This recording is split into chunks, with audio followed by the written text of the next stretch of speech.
Always seems to be a good battle between the Angels and the Oakland Athletics. The Halos took game 1 on Monday. The A's bounced back last night, and tonight it is game 3 of this 4-game series against the visiting Green and Gold from Northern California. Hi, everybody. Victor Rojas along with Mark Gubza. We welcome you back to Angels Baseball here on Fox Sports West. And last night, Dan Haren got knocked around a little bit. The most runs he's allowed in a ball game all season long.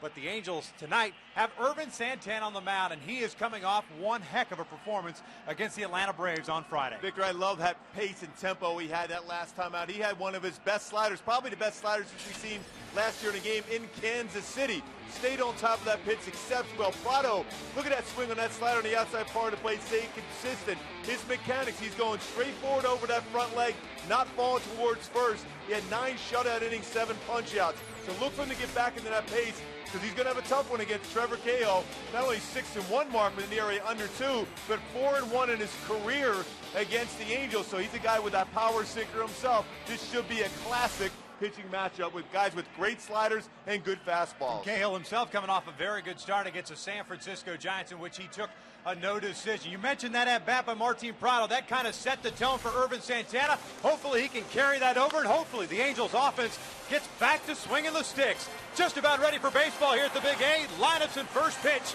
when we return.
Hyundai Assurance Trade-In Value Guarantee.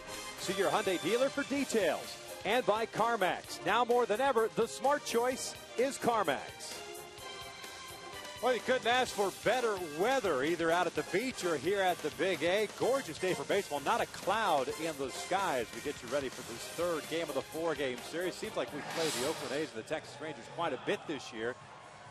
This series tied up at a game apiece. This is the lineup that Bob Guerin's running out there this evening. The A's 2 games back at Texas at the start of the day. 3 games under 500. Have Coco Crisp leading things off. Derek Barton is at first. David DeJesus coming off a multi-homer game last night. Bats third, plays right. Josh Willingham will serve as the DH, so no Hideki Matsui. Ryan Sweeney gets a start at left.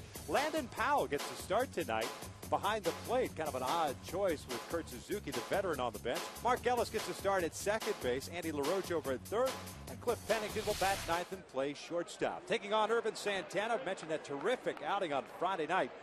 2-4 and a 4.18 ERA. Well, I'll tell you what, he controlled the strike zone with his fastball and finished him off with a nasty slider. First fastball in there to Coco Crisp, and it is 0-1. Coco last night went 0 for 4. Did have a sacrifice bunt. Hitting .271 on the year with a couple of home runs.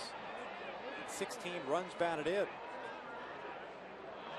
We'll see if they have to run in that fastball inside, right on the hands of Crisp. They'll throw that slider down and in on the back foot.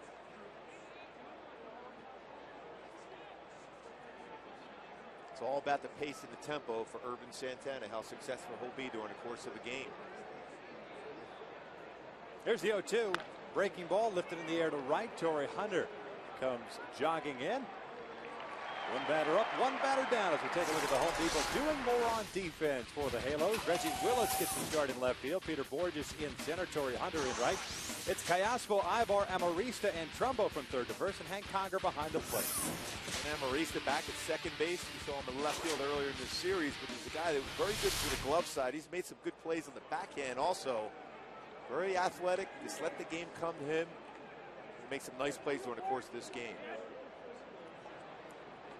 First baseman Derek Barton steps to the plate. Barton takes a fastball in for a strike. Wore the collar yesterday, but was hit by a pitch and scored a run in the third inning of last night's game. And 0 for 3 with a couple of strikeouts, hitting .211 now on the year.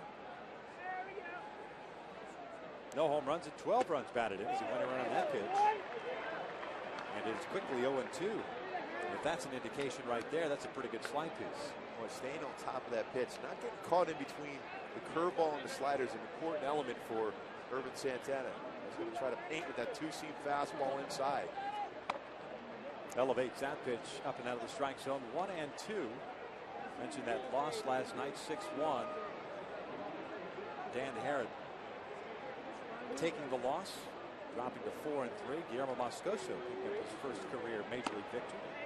Ervin overthrows that fastball up and away. It's 2 balls, 2 strikes.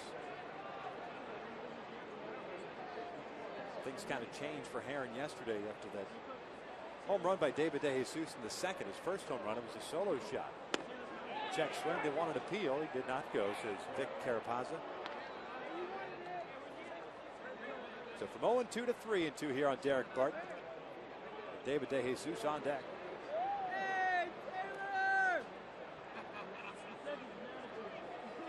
Got up swinging with a high fastball. Down goes Barton. There's out number 2. Well, that's some good fuzz on that fastball. 95 miles an hour. Elevated it too. Barton, a good fastball hitter, had no chance to catch up with that one. Yeah, the funny thing is about Derek Barton is a guy that really walks a lot. Had 110 walks last year as a member of the Athletics. Not a whole lot of pop in his bat, but when he pulls the trigger, does not get cheated. And he has a slight upper swing or uppercut in his swing. Goes down swinging for the second out. DeJesus takes a breaking ball on the inside corner. And that's something Ervin should remember during the course of the game. When anytime you have a left-handed batter against a right-handed pitcher and you have that uppercut swing, chances are you are susceptible to a high fastball.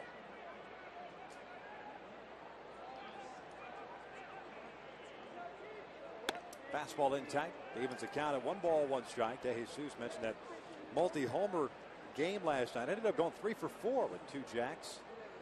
A double, 4 runs batted in. Came into the game yesterday with 2 home runs. Now has 4. 18 runs batted in. Picked up in an offseason deal with the Kansas City Royals. Vin Mazzaro, one of the guys traded from Oakland to Kansas City. Unfortunately for Vin, made a name for himself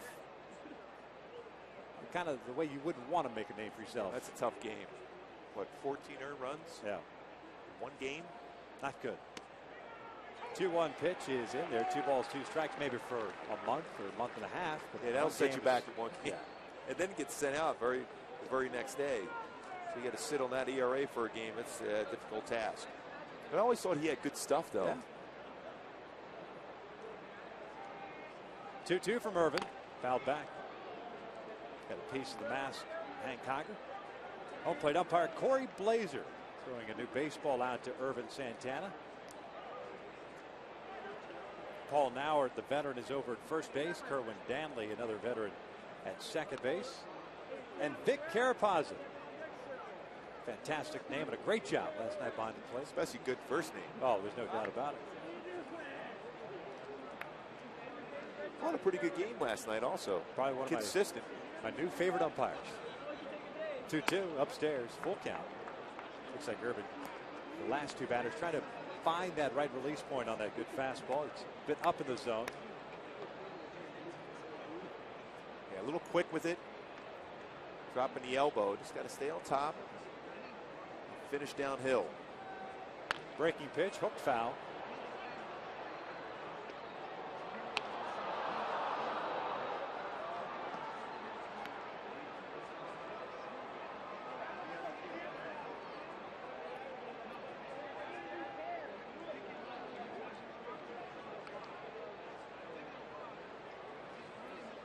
Josh Willingham, the DH on deck. Another foul off the left.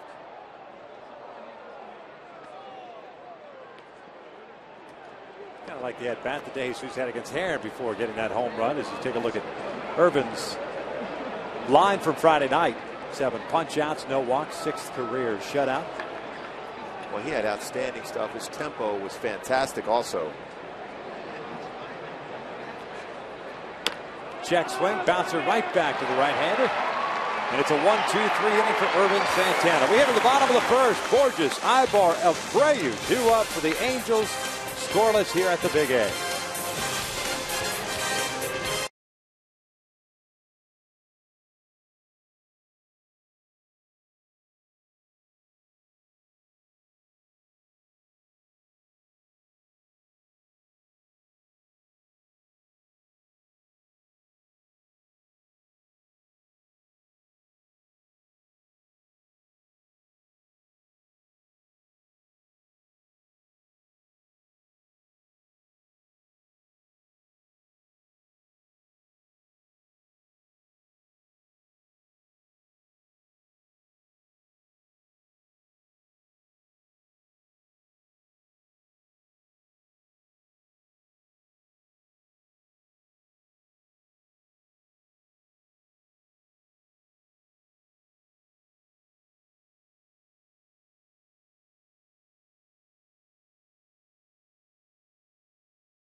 Coming up here, an even 25-25 record. A half game back in the West at the start of the day. Texas has already beaten the Chicago White Sox. The lineup of Mike Scioscia is running out there. Peter Borges leading things off at center. Eric Ibar at short. Bobby Abreu is the DH. Torrey Hunter gets started right. Alberto Callaspo back at third. Mark Trumbo's at first. Hank Conger behind the plate. Alexi Amarista at second base with Meister Suarez for the day off. And Reggie Willits will bat ninth and play left field. Taking on the 23-year-old from Oceanside, California by the name of Trevor Cahill. Boy, he's got outstanding stuff. That 6-1 mark, below 2 ERA, 4-1 in his career against the Halos. 88-93 with the fastball with great movement, good arm angle to have that type of movement. And of course, a curveball, slider, changeup. And he's thrown in, mixing in more of a cut fastball, too. First start of the year against the Angels, facing Peter Bourjos here. Bourjos grounds one toward the hole at short. Pennington has a strong arm. Bourjos will get called out at first base. And there is the first out here in the bottom of the first. Defensively for the Oakland Athletics, you've got Sweeney in left, Crisp in center, DeJesus in right. LaRoche and Pennington on the left side of the infield, Ellis and Barton on the right side, and Landon Powell getting the start behind the plate. Cliff Pennington, you saw that arm strength he has. You see some of the best in the game between Cliff Pennington and Eric Aybar. Only 3 errors at .985 fielding percentage, is 4th best among shortstop. Very good as far as the backhand, and of course going up the middle also. That strong arm helps him. Aybar, a little slap bunt, or Butcher Boy attempt at a bunt. Bunts it foul, and it's no balls and a strike.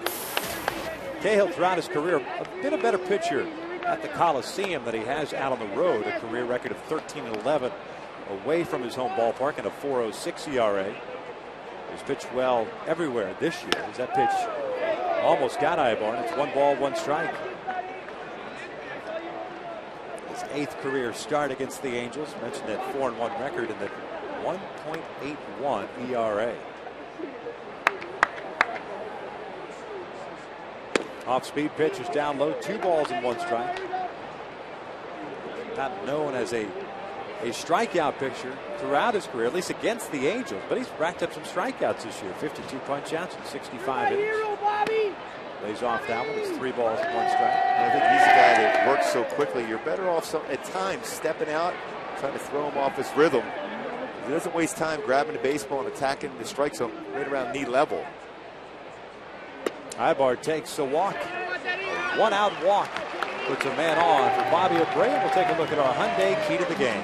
Well, a little Bon Jovi for you tonight, Victor. You give Glove a bad name. Oh, now you're changing songs? Yeah, just a little letter in there for it, because the reality is Oakland's struggling defensively. They're rated the second to the last as far as fielding percentage and the amount of errors. And with a guy like Trevor Cahill on the mound, you got to force the issue, make the defense make plays, start runners, take that extra base on a fly ball or base hit into the outfield, put all kinds of pressure on them to be able to create opportunities to score. Is that now downloadable on iTunes? I think so right now. Does John know that you've changed his song? Well, he's a Jersey guy and I'm a Pennsylvania guy. I think he's all right with it. Close enough regions. Yeah, I guess so. Northeast. 1 ball, no strikes on Bobby Abreu. Nice job. I see you working hard. You're allowed they're working. Yeah. Bobby last night 1 for 3, had a single and a walk, hitting .270, a couple of home runs, 21 driven home. Off-speed pitch is in there. Evans counted a ball and a strike.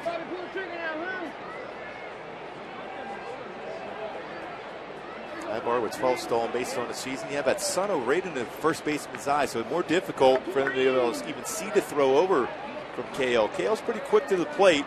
Decent move, but you have a first baseman may not be able to see. Aybar takes off. Bobby grounds this one. A diving stop by Derek Barton, the first baseman. Robs Abreu of a potential base hit. It is the 2nd out. Barton kind of slipped there near the bag. He's all right. And Aybar in scoring position with 2 outs and Torrey coming to the plate. Again, forcing the issue. That's what we need to be successful against a guy like Cahill. You just got to have base runners moving. Barton makes an outstanding play diving. Still has time to be able to step on the base and slip. Still a little bit wet this time of the game when it just started up. Barton just kind of looks back to see where Aybar is at. Stumbles on the base. There's Torrey Hunter. First pitch way outside. Nice job by Powell to the backhand. It's 1 ball, no strikes on Torrey. 1 for 4 yesterday with a base hit. An RBI. That came in the 8th inning, bringing home the only run the Angels scored. 238 on the year, 5 home runs, and 26 runs batted in. Way outside. 2 balls and no strikes.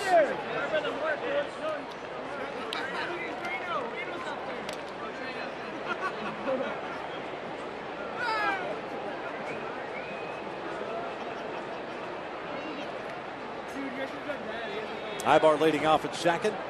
Torrey takes a strike. It's 2 balls and 1 strike.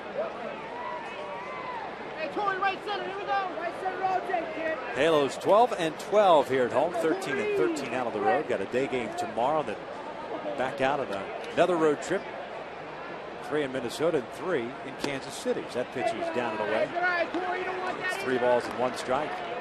Just like against Tim Hudson and Derek Lowe when the Braves were in town, be successful against Cahill, you got to try to bring him up in the strike zone. He still has good movement on the fastball, but not quite as nasty as far as down when it's above the belt.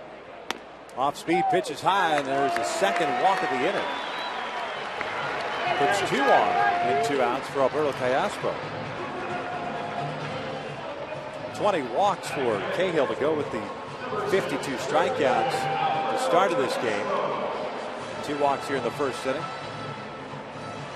Alberto Callaspo steps in, hitting .295, a couple of home runs, 23 driven home. He's second on the team in runs batted in.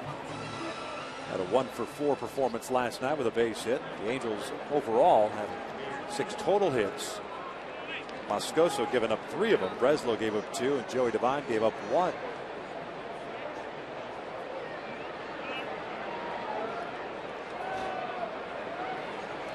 Alberto takes inside. It's 1 ball, no strikes. Cahill this year has limited both right-handers and left-handers. He kept them both in check. Left-handers hitting him at .221 clip. Right-handers .212. Alberto pulls this one up the line. Barton's got it. That'll end the inning. As the Angels leave 2 men on base. No runs, no hits. 2 left on. 1 the books. No score here in Southern California.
California Ford dealer. Visit us today and trade up to Ford.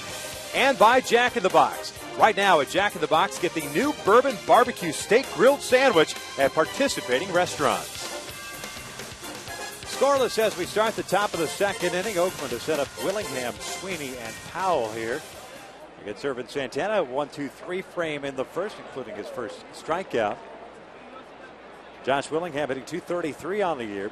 7 home runs and 28 runs batted in. You know, I mentioned during the lineup that we ran through for Bob Garrett, the oddity of not having Kurt Suzuki in the lineup is Willingham fouls one back. You know, normally veteran guys get the heads up that they're not going to play the day before. Suzuki found out as he got to the ballpark today. Not only that, that means probably going to have to play the afternoon game tomorrow. And it's usually the other way around. Always the other way around.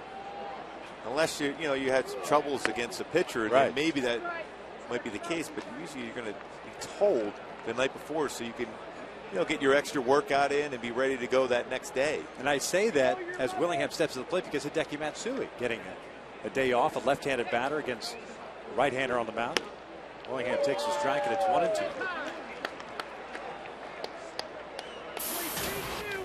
Oakland, much like the Angels, just trying to find its groove offensively. Their pitching has been pretty good. Their starting rotation has been phenomenal. And even with the injuries that they've had. As Willingham takes just below the knees. 2 balls, 2 strikes. They've had a couple of guys, key guys, out now. Alice Braden's out for the year after having surgery on his shoulder. Brandon McCarthy, Tyson Ross. Ross was the guy who replaced Braden in the rotation. A little nubber out in front of the plate. That is a foul ball.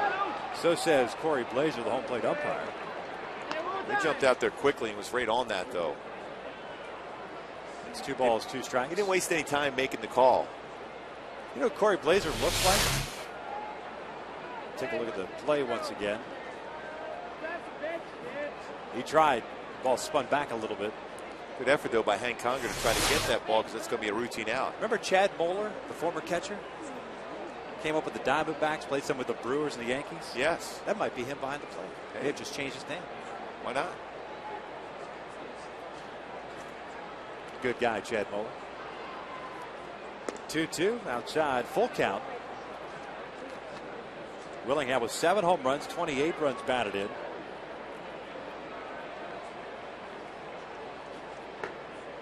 Team leader in both of those categories. On base percentage of .316 as a 3-2 pitch is just off the plate. And the leadoff man is on board. First walk of the game for Ervin Santana. Hey fans, the Angels Freedom Plan starts at just $50 and allows you to enjoy the freedom of 10 ticket vouchers to use however you choose at select home games.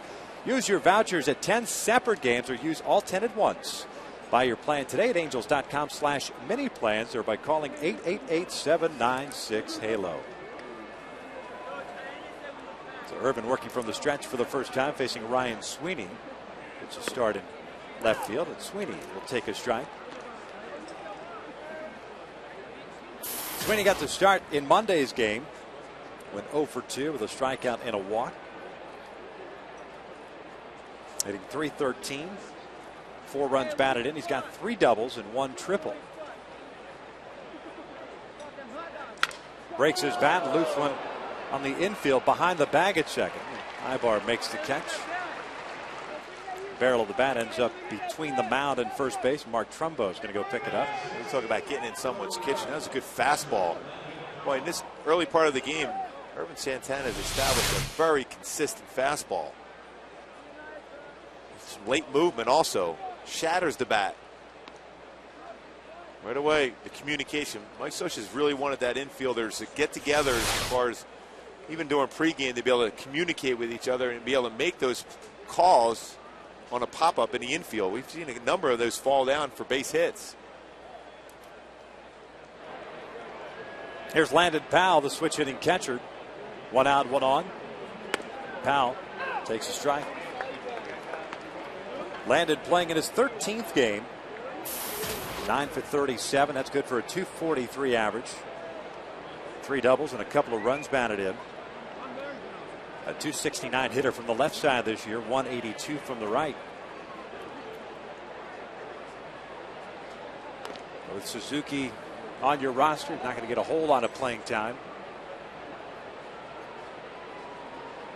But he's come up big at times against the Angels, especially late in games. Well, he's a guy that likes that fastball inner half. Has some quick hands on that pitch inside.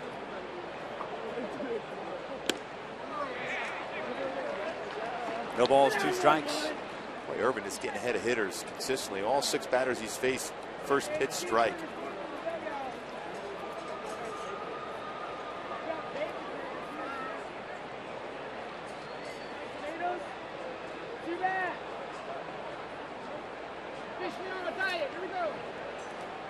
Oh, 2. Jabbed him with a fastball. Count remains no balls, 2 strikes.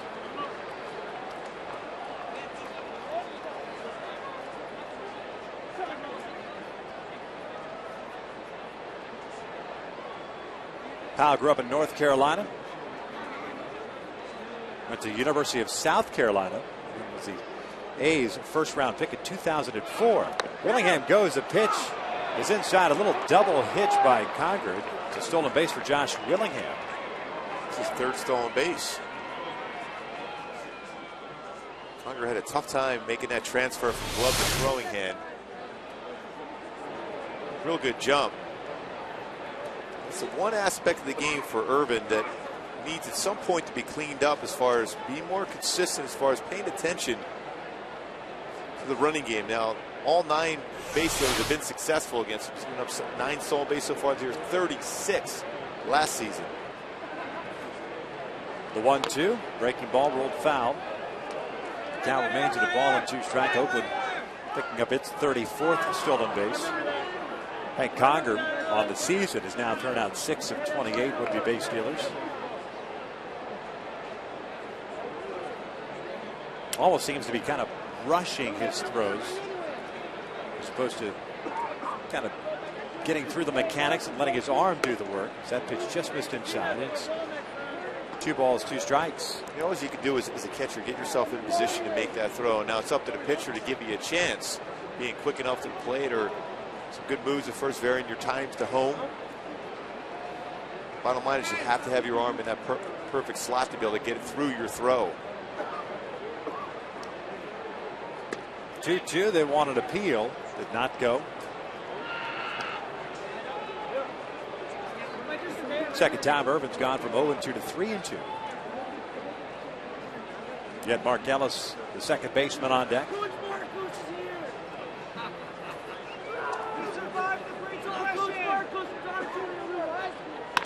Lifted in the air toward shallow left. Here comes Reggie Williams, calls off Borges. 2 outs. Willingham stays at second. We'll bring up the veteran Mark Ellis.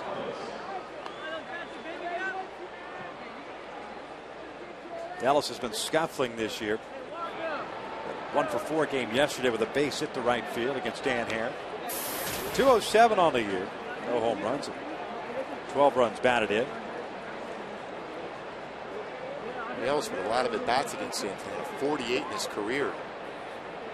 It's 11 for 48. It's a .229 batting average. Susceptible to that good slider. Like that one? That's a real good slider. Let's talk about a sharp one.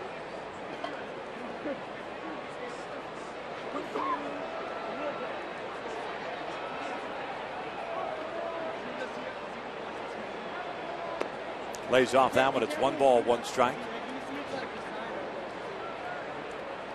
Getting ahead of hitters. Not quite finishing them off. 4 full counts. Pretty surprising when you've got ahead each one. All 7 batters, first pitch strike.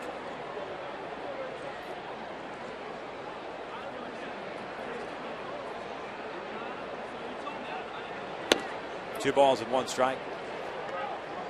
Pulled off that fastball. You can see his mechanics falling towards first base.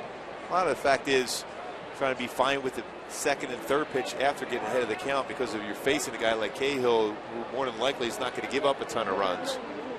So your mindset as a starting pitcher going against him, even though he's not in the lineup, is knowing you have to put up some zeros.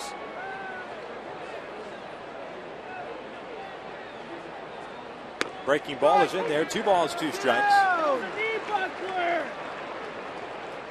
Ellis now in his 9th season. Last year of a 3-year contract for Ellis. Mentioned that on Monday. Oakland with 6 potential free agents at the end of the year. 2-2. Fouled it back with a fastball. Just thinking right along the line here too, after kind of a elevated slider to pitch before to go inside with it, but you can see Ellis is still pretty quick inside. Why not? If you're Irvin, stay on top of this slider. Don't try to overthrow it. Start it on the corner, break it off about 3-4 inches off the plate. Emergency hack on the fastball. Great location on that pitch. 95 also. Great life on the fastball here for Irvin. Four-seam fastball. And Ellis clearly was thinking slider himself. At that point, don't you have to go slider right there, stay on that same plane? Have to.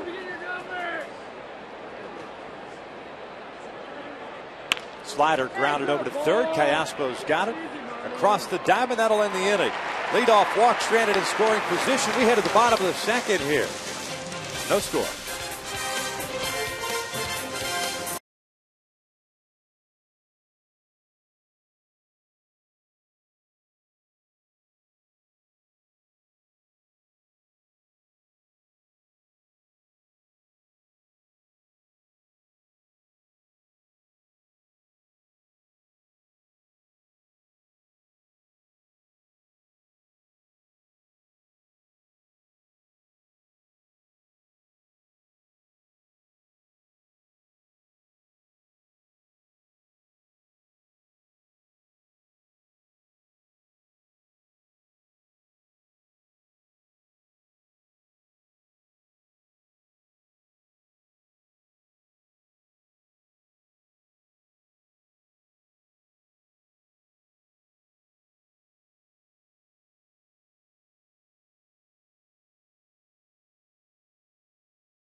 Left-hander Paul Splittorff, who spent 15 seasons as a member of the Kansas City Royals, as a member of their pitching staff as well as their broadcast team, passed away earlier today.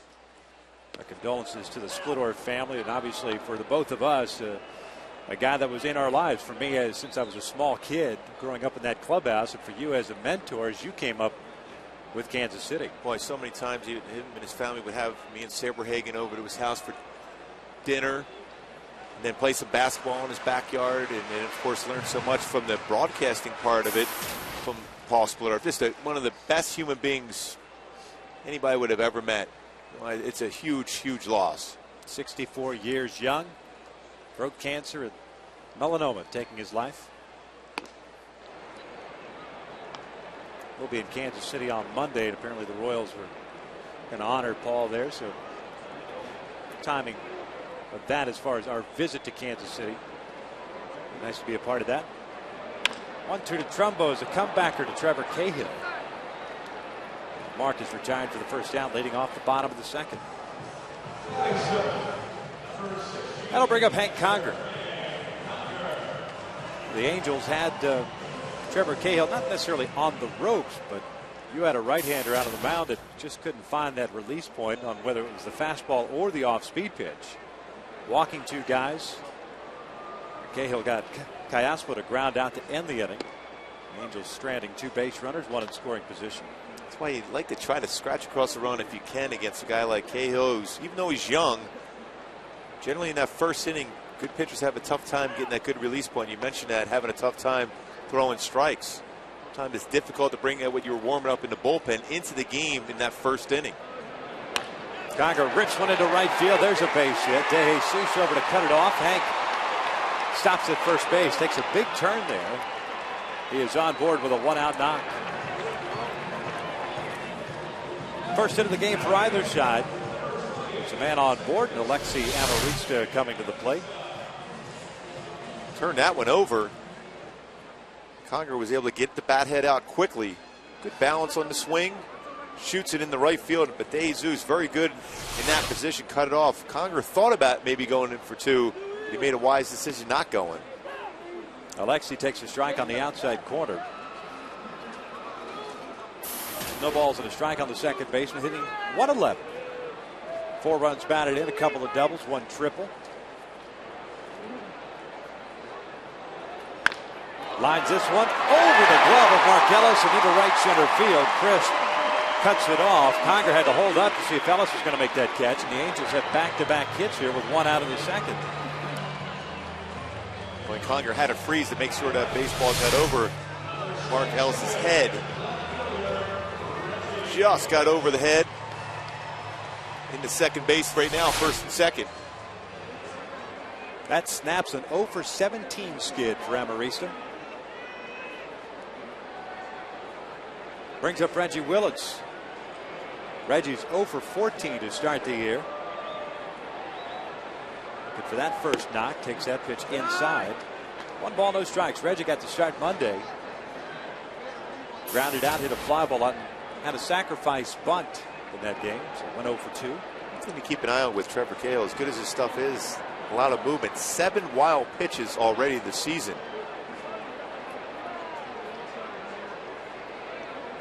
Sometimes overthrowing that breaking pitch or even the power sinker in the dirt, difficult for a catcher to block. 1 ball, 1 strike. I misspoke. Reggie 0 for 12 to start the year. Played in 14 games this season. This being his 15th. LaRoche playing in on the grass at third base. Conger leads off at second, and Amarista at first. 1-1.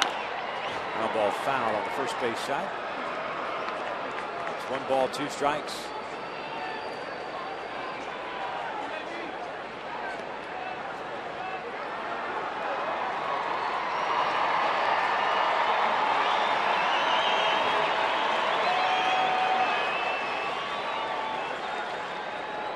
Outfield very shallow with Willits at the plate. Breaking ball chopped in the ground to Barton at first base. And get Reggie at first. It's the only play that Barton can make. Conger advances to third. Amarista to second. 2 outs now. It'll be up to Peter Borges.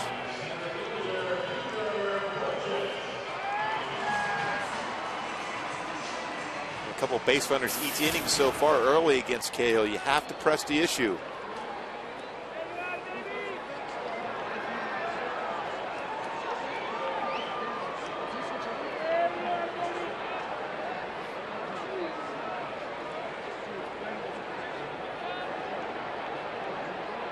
Peter chops one towards short. Pennington has it. The off-balance throw pulls Barton off the bag.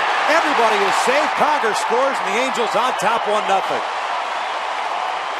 Barton very good at stretching at first base, but Pennington's throw this time, an off-balance throw, pulling the first baseman toward the outfield portion of the bag. When he did his best, Barton, to be able to try to keep that foot on there. Once it got by at third base, Pennington is a strong throwing arm. But just as you see that, foot went off the base. He tried to stretch as far as he could go. And with that speed of Peter Borges, forced that quicker throw by Pennington and ended up getting that run across on the infield error on Pennington. They're calling that an error. Ibar lines one, and Mark Yellows to his left nabs that one hopper. And will throw out Ibar for out number 3. But the Angels strike first. They get a run on a couple of hits. And after 2, Halos on top.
Courtesy of Peter Borges.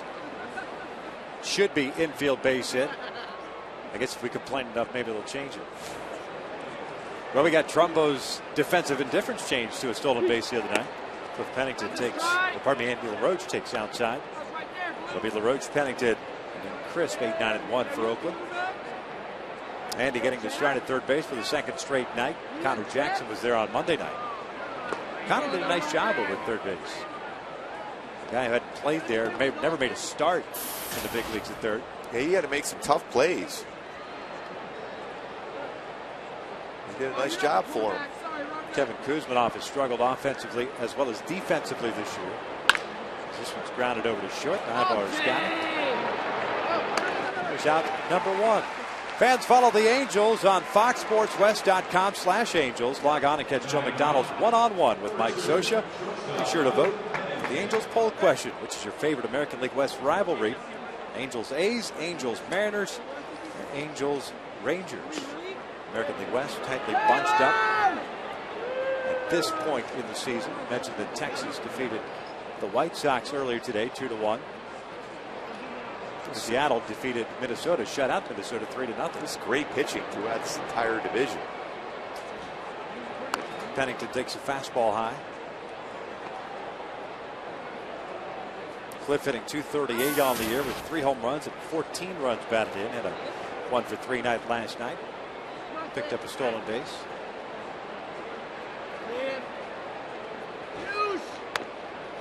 One ball, one strike.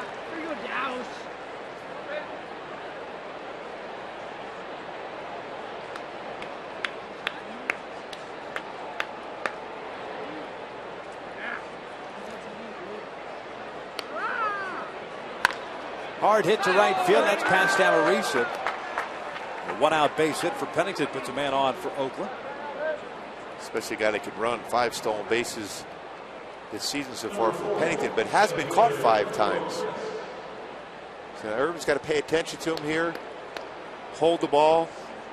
Do a slide step just to try to throw off the rhythm of Pennington as he tries to himself in position to attempt a stolen base.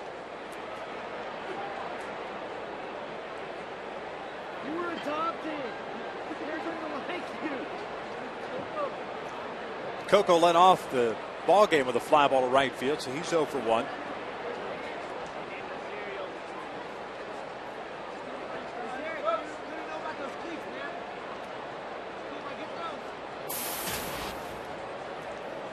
Cayaspo playing in at third base in case Crisp has any ideas of dropping one down.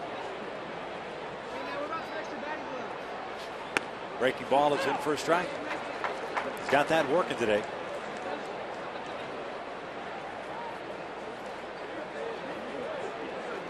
No balls, one strike on Covelli Coco Crisp. Great nickname. About as good as it gets. Went to Inglewood High School. Shows bunt, takes outside. 1 ball, 1 strike. Coco signing a 2-year deal prior to last season. 3 stints on the DL last year, hit .279 for Oakland. It was an odd bunt attempt. It was almost as if he thought Pennington was stealing. Fouls this one back, and it's 1-2. Tell me the organization that Coco got his started. Cleveland? Nope. That's the team he first got to the big leagues with, Cleveland in 2002. Midwest team. And he was traded for a former Angels pitcher. That's how he got to Cleveland. Midwest team. The Royals? St. Louis Cardinals. Quick throw over the first. 7th round pick in 1999.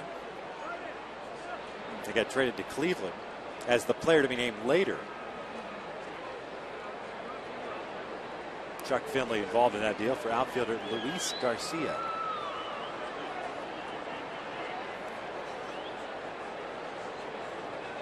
Coco with Cleveland, Boston, Kansas City for a year. That was an injury-plagued season too in 2009. And now Oakland. 1-2 pitch. Popped up to shallow left center field. Drifting over as Peter Borges puts it away. 2 outs. Good job by Irvin as far as holding the baseball and not allowing Pennington to get a good read against him.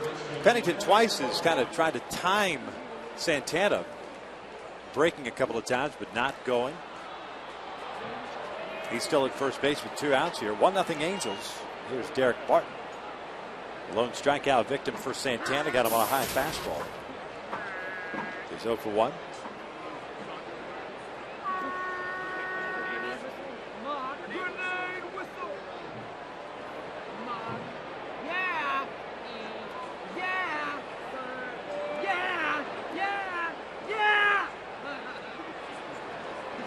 Pitch out, nothing's happening. 1 ball, no strikes. Irvin with a strikeout, a walk, and a hit allowed here through 2 2/3. 53 pitches, though. Long second inning for him. Some deep counts, as we mentioned. Had 4 full counts for the first 6 hitters.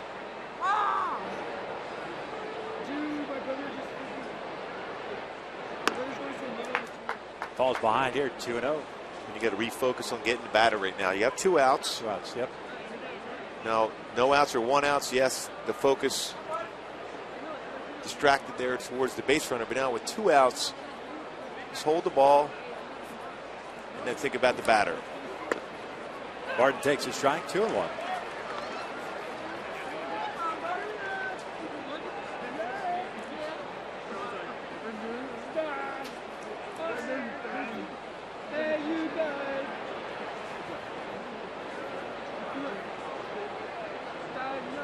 Outfield straight around against Barton.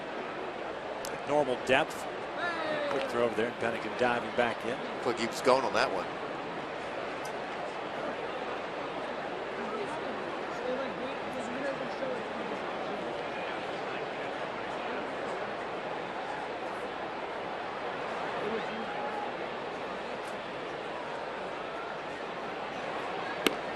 Lays off the slider, and it is 3-1. And focus on the hitter. You got Jesus on deck, who's had a pretty solid series so far.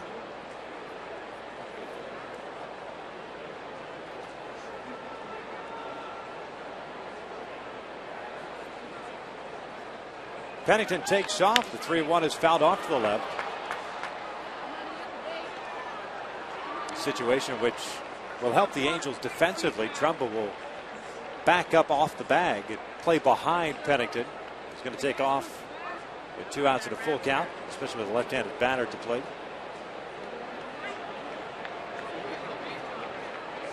Let's go right after with the fastball away. Knee level.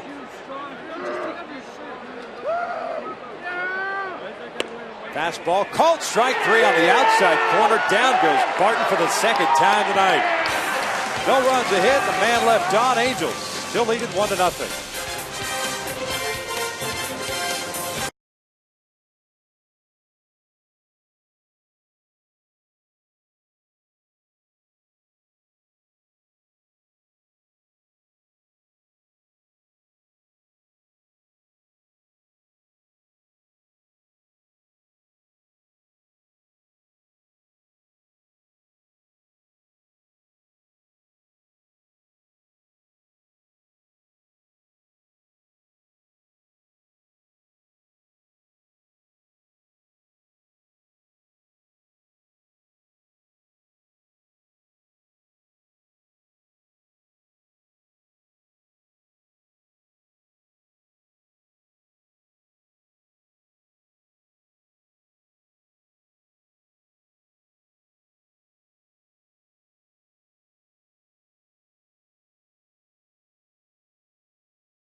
Inning, leading Oakland 1-0.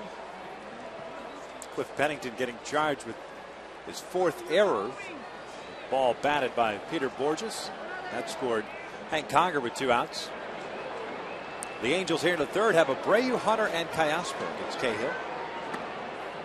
Coming off his first All-Star appearance last year.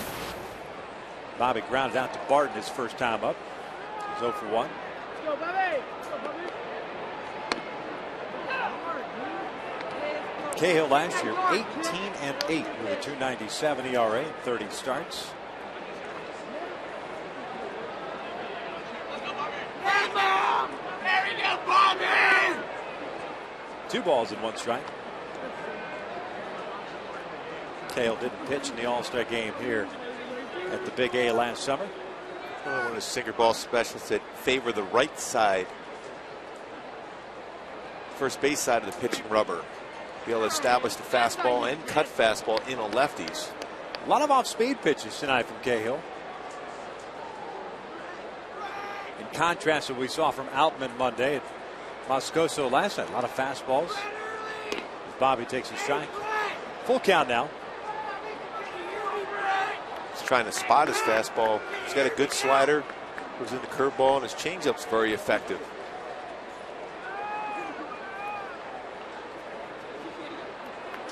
First full count of the night for Cahill.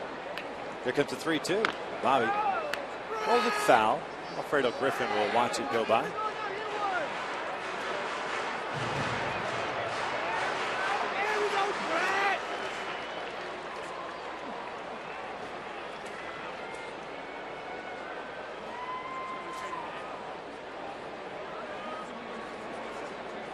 And another 3-2. Outside, he walked him. Third walk of the night for Cahill. Puts the leadoff man on board for the Halos. Hey, fans, be sure to vote your favorite Angels for the 2011 All-Star Game. This summer it's going to be played in Phoenix, Arizona. Voting is now open and available at Angels.com. Don't miss an opportunity to vote for Howie, Torrey, Bobby, Meiser, Eric, all the guys at Angels.com. You can vote 25 times online.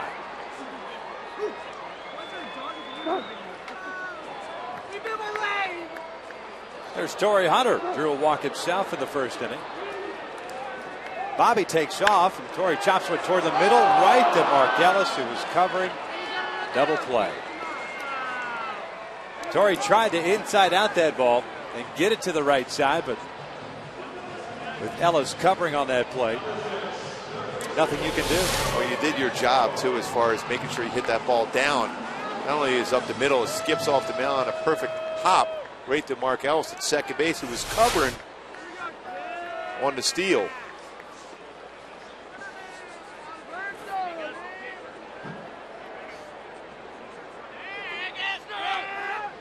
Alberto Callaspo takes down and away. Berto grounded out his first time up to Derek Barton, so he's 0 for 1.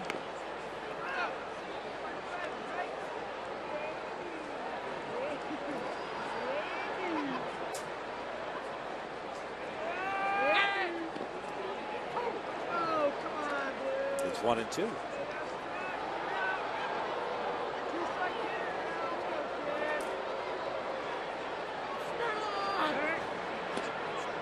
We're trying to get that two-seamer.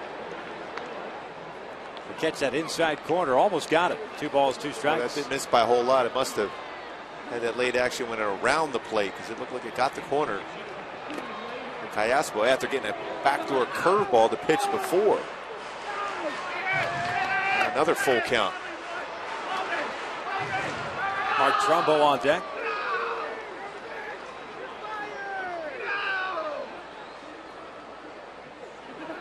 Three-two inside, he walked him. So another man on, this time with 2 outs. Trumbo stepping to the plate. 4 walks already in the game for Cahill. It's 20 walks on the season. And nearly 66 innings pitched coming into the game. Second time this year in which he's walked 4 guys. Pardon me, third time. Did it in his first start against Seattle on April the 1st. Did it on April 29th against the Texas Rangers. Now tonight, 4 walks for the first 2 2/3. Trumbo takes outside. 1 ball, no strikes. Started off with a changeup. You're right, a lot of off-speed pitches, whether it's a slider or his curveball, his changeup, taking something off the fastball at times also. Does that throw you off on the fastball? If you're a guy that lives with that sinkers, and that Powell's going to go out there and have a conversation. If you rely on that sinker, you are a two-seamer type of guy, but then all of a sudden the game plan changes to more off-speed stuff.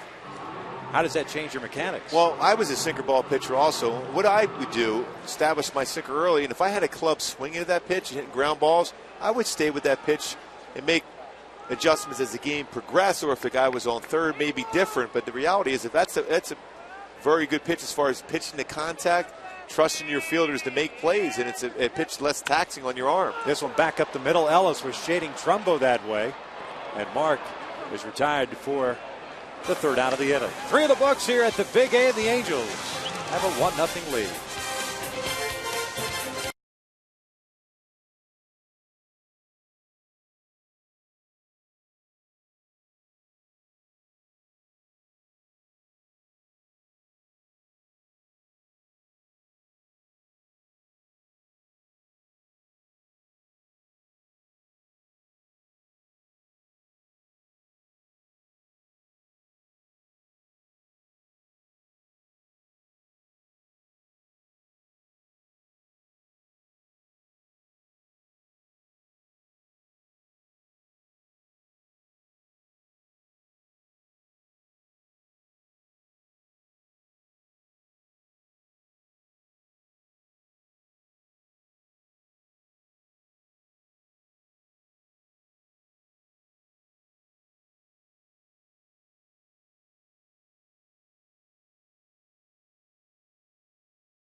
last American League team to finish the season with an ERA under 3.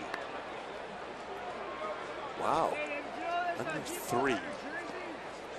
Good question.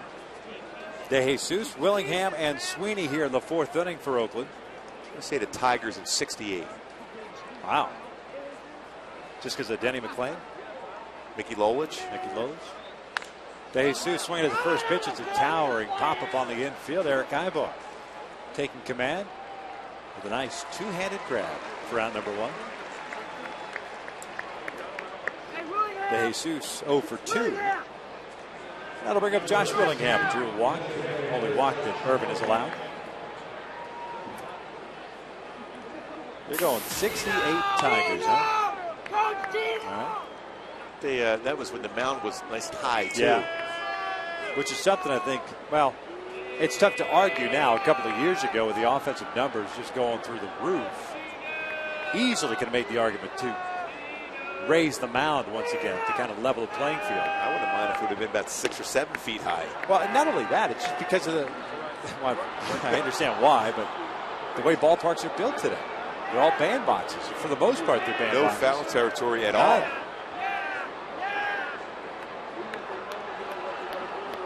The advent of the sinker of the last 10 years, 5 to 10 years, that has changed the offensive game a little bit. Used to be curveball, split finger pitches. Now it's sliders and sinkers. Pitching toward the bottom part of the strike zone. And a lot of times, groundskeepers, home groundskeepers, if you have a number of sinker ball pitchers on the staff, you have a flatter mound, not as much of an incline. Check swing, did not go. 1 ball, 2 strikes. Reason being that is because you can have that good angle with your arm. You can go 3/4. Those high, steep mounds for strikeout type rotations. You know, because you want to get over that front leg to get that good downward action on it. Fastball, got him looking on the outside corner. Down goes Willingham, 2 outs. Talking about paint. Santana, a couple times that fastball in the outer half. Very effective with the 4-seam fastball. Good rotation of the ball, a truer movement on the fastball as compared to running action, sink action on a 2-seamer. First pitch is outside to Ryan Sweeney. 1 ball, no strikes. Sweeney popped out in the 2nd inning. He's 0 for 1. Remember a couple of years ago, Buck Showalter was the manager of the Texas Rangers. Had a supposed issue with the mound at U.S. Cellular Field to the point where they had the umpires one game go out there and actually measure the height of the mound. They thought that the mound was higher than other mounds. I'll be honest with you, I was convinced, because I didn't really do real well at that point. It was the new Comiskey Park, that the mounds were anywhere close to the same from the bullpen mound on the visiting side right. to the game mound. I was convinced of that, and I'm still convinced of that. It was different. It's good. It's a good thing you've let it go. No, I've let it go. It's 2 balls, 2 strikes here on Sweeney. Why'd you bring that up? I won't be able to sleep again tonight. I had no idea you had issues with U.S. Cellular Field. I'm telling you, I'm convinced that visiting bullpen mound is different than the game mound. Well, next year when we go back there, because we no longer go back to Chicago this season, but let's go out there. Let's check out the bullpen mound versus the mound on the field. After the first inning, you got it. You know, you were okay, but that first inning, I was always looking up. All right, 2 runs, with about 2 walks too to start with. All to do with the mound, of course. Absolutely. Not the fact that I had no idea where the baseball was going. None whatsoever. Full count here on Sweeney. Breaking pitch, did he go? No, this is Carapazzo. And it's a 2-out walk, second issued by Irvin to go with 3 strikeouts. Another 3-2 count. Pretty close. Yep. Could have gone either way. I thought Vic was our guy. He's playing it down the middle. Yep. Next time he's got to ring him up. On that one. I think he went. 6 full counts for Irvin Santana. Powell swings through the high fastball, and it's 0-1.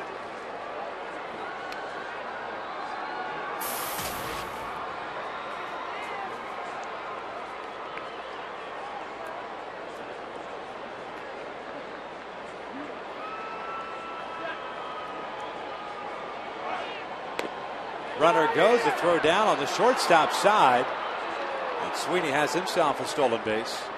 Second bag of the game for Oakland. First of the season for Sweeney. Again, an average jump. Again, Irvin a little slower to the plate. He's around a 1.4 as far as times to the plate.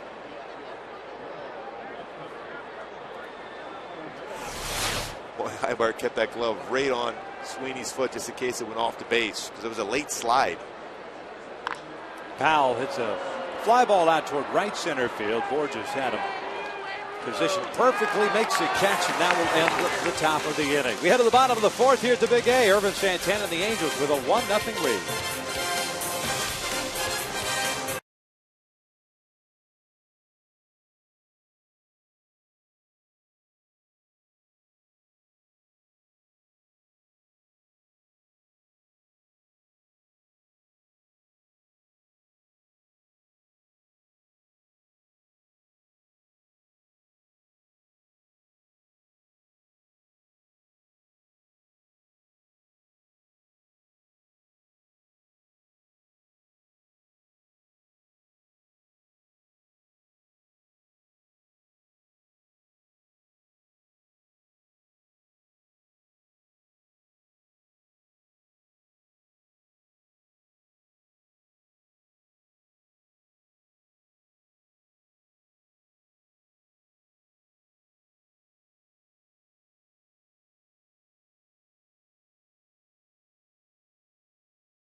Get your game on by El Pollo Loco. Get into El Pollo Loco today and try our delicious Baja-style fish tacos with classic Baja or spicy avocado sauce. Only at El Pollo Loco and by Time Warner Cable. 1-0 Angels here in the bottom of the fourth inning. Halos have 7, 8, and 9 due up here against Trevor Cahill, Conger, Amarista, and Willits. Hank takes outside for ball one. Cahill, no strikeouts, 4 walks, 2 hits allowed, although we believe that they're going to change Peter's error on Pennington to a base hit, thus giving Borges a base hit, an RBI. With that speed that Peter Borges has going down the line, it makes it a very difficult play for an infielder, particularly a shortstop having to come in on the ball and throw off balance like that. That's why I think they will eventually change that. Cahill falls behind here, 3 balls and no strikes. Conger had a base hit to right field and scored the only run in this game. 1-for-1 night. Taking all the way. It's 3-1.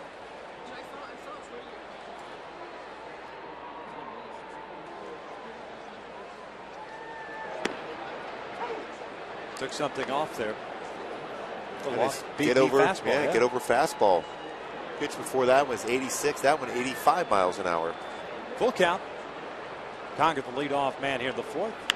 Fouls that one off to the left. Well, when you think about it, every one of his outs has been ground balls. So why would you go away from that sinking fastball? Is it me, or even though he has had a lot of ground ball, that fastball has been up in the strike zone? It has not been traditionally. No, it's not necessarily a sinker. It's more it goes to the side. Sideward movement. This one down the right field line, hooking foul at a play. It's all really because he's got 3/4 arm and a 3/4 arm slot to throw the ball. If he drops his elbow just a bit, you're going to have tailing action on the fastball as compared to sinking action on it. But you're taking away the sting of the bat. It's off the end of the bat. Right. You're going to get a lot of ground balls because they're not able to square it up against him. 3-2 again. This one is under the glove of Barton. Can't come up with that one, and Hank Conger has his second hit of the game. The leadoff man on board here to start the fourth. We go back to our AT&T trivia question. who was the last American League team to finish the season with an ERA under 3. Got to believe it's the green and gold. 1974 Oakland Athletics. Vita Blue, Catfish. 9.5 ERA. They won the World Series. ERA leaders in the American League this season. It's pretty good. Amazing, all three in the AL West. What's a Tigers ERA? I know you're good on the... Right now? No, it's 68. Just out of curiosity. 68. They had a 2.78 ERA, 2.71 ERA as a staff. Now Marista takes inside. It's 2 balls and no strikes.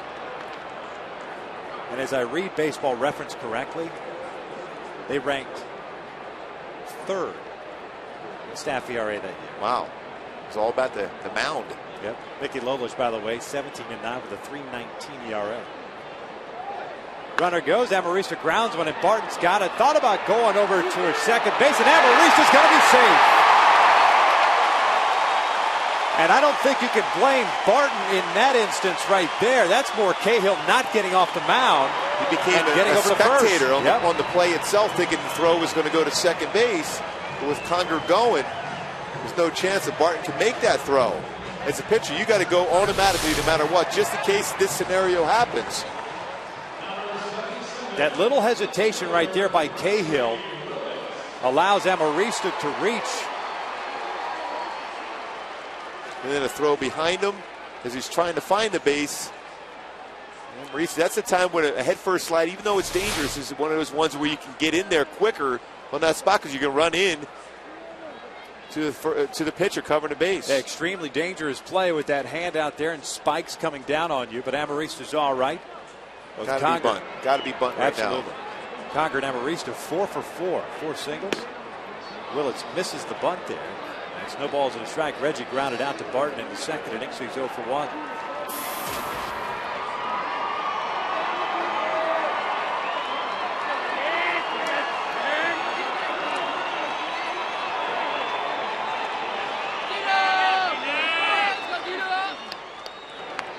Reggie drops a bunt out in front of the plate. Powell will throw to first, and the sacrifice works as Conger advances to third and Amarista to second. Boy, solid bunt by Reggie on that one. To deaden the ball, play catch with the bat. First pitch, he kind of stabbed at it. This time, he level bat down the third base line, forced Powell to come out of his position to make the play. But you want to bunt it on that side either to get the pitcher, catcher, or third baseman to come make that play.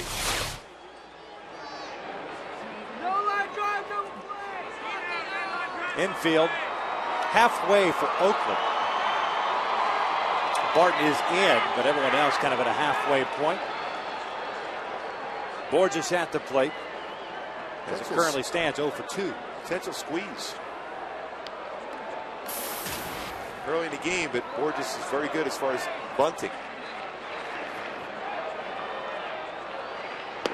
Swing and a miss on that first sinker, which pretty good one at 90 down and in. No balls and a strike. Might have been one of his better ones in the game as far as getting on top of that one to get that downward sink.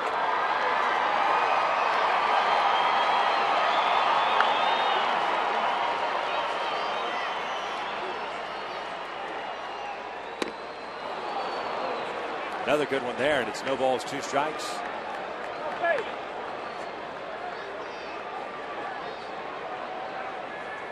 No fly ball outs by Trevor Cahill thus far. Let's take a look at Conger, who led off the inning with a base hit. He stands at third. Amarista's at second. Followed Conger's hit with another hit. Lays off that one. It's 1 and 2.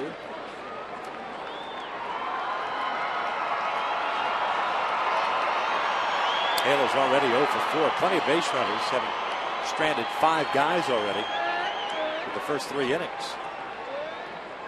Breaking ball got him looking, 2 outs.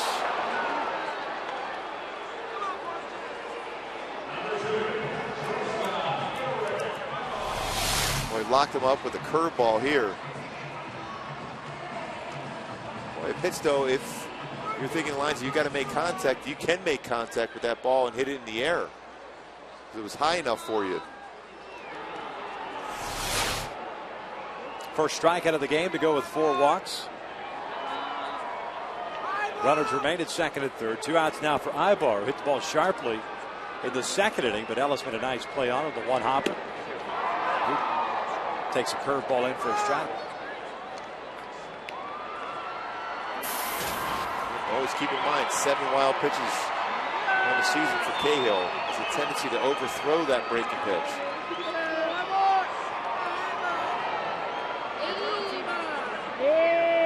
That's down and in. Powell doesn't stay near the plate. 1 ball, 1 strike.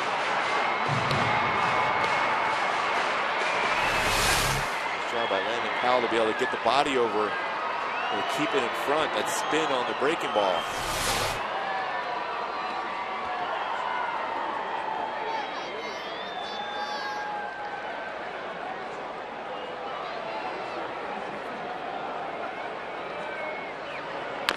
One little tapper back out toward the mound.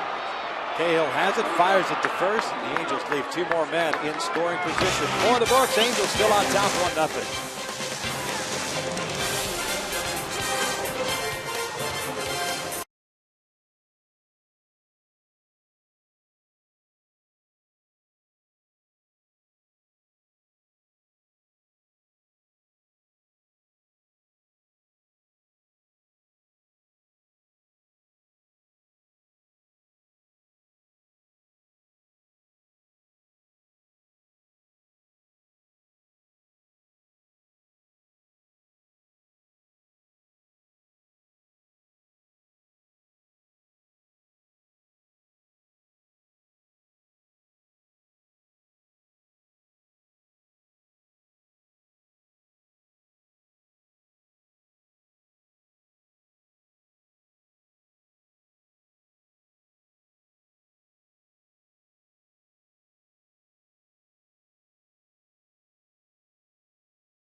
Win. A trip to the All-Star game, compliments of Scott's.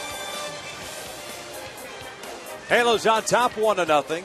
Top of the 5th inning. Mark Ellis to lead things off.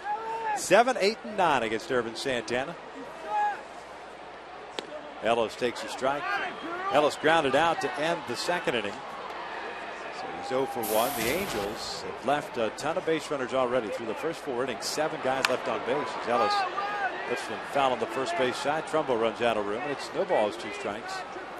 The Angels 0 for 7 with men in scoring position.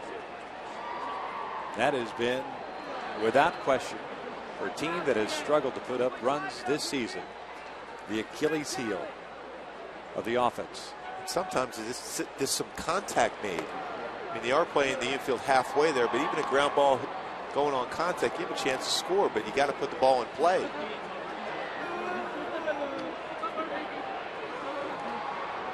One, 2 from Santana. Check swing. Did he go? Nope, says Paul Nauer. 2 ball, 2 strike count. Both guys throwing quite a few pitches. Cahill was at 70 pitches. Irvin was at 73 at the start of this inning. A lot of times Irvin's been 0-2 and then fights his way back. 6 different times been 0-2 and then ends up being full counts. He's had 6 full counts. 2-2 here on Ellis. Fouls this one back to the spot. The A's, no runs, a hit, 1 error, 3 left on. The Angels, 1 run, 4 hits, no errors, and 7 men left on base.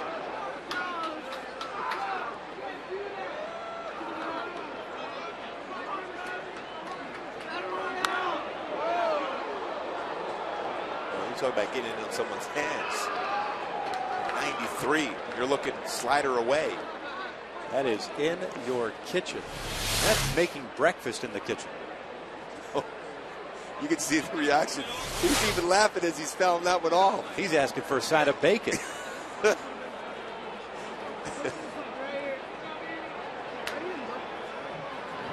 Fastball just missed down, apparently. It's a full count. Andy LaRoche on deck with Pennington to follow. Ground ball to short. Ibar has it. One out.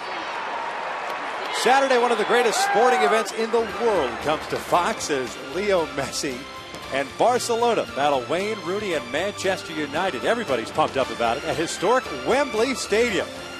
Don't miss two of soccer's greatest teams collide in the UEFA Champions League final. Saturday, 2 p.m. Eastern, 11 a.m. Pacific in high definition on Fox. What are you doing, man? Kicking the soccer ball. Pretend soccer ball around. That's your impersonation of soccer? I thought it was river dance. 0-1 pitch. It's fouled back. I thought you were taking over for Michael Flatley. I was thinking about it. 0-2 count here on LaRoche. There you go again.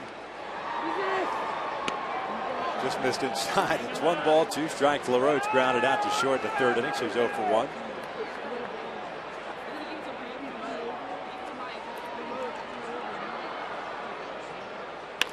Grounded back toward the middle. Ibar to his left has it, but they're not going to have a play. LaRoche has an infield single. He's kind of reaching out and flipping at the slider. Man on for Cliff Pennington. But there's one of those pitches too where you just say you just tip your hat because that's a pretty good piece of hitting. And Ibar, though, able to get to that ball. There's no way there's anybody been better defensively than Eric Ibar this season. He's been that good to go along with that great arm he has.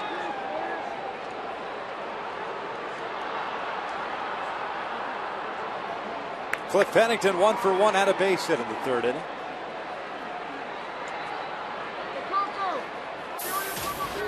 See what Garrett does with LaRoche. No stolen bases this year. Doesn't run a whole lot. Hasn't in his career. As Pennington lifts one out towards shallow right center field. Here comes Borges. Not going to get it. It falls in there for a base knock. Advancing to second base is LaRoche. So Pennington 2 for 2 with a couple of singles. And it spins the lineup back to the top and Coco Crisp. It's one of those tough innings for Irvin too. He makes a good pitch, gets a ground ball, infield hit, then a flare into the outfield. All of a sudden you bring up Coco Crisp here with 2 guys on and 1 out.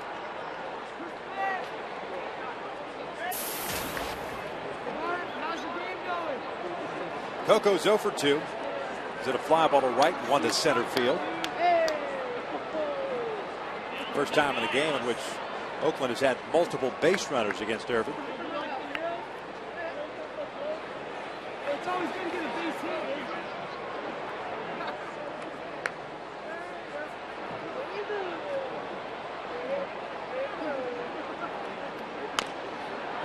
No balls and a strike.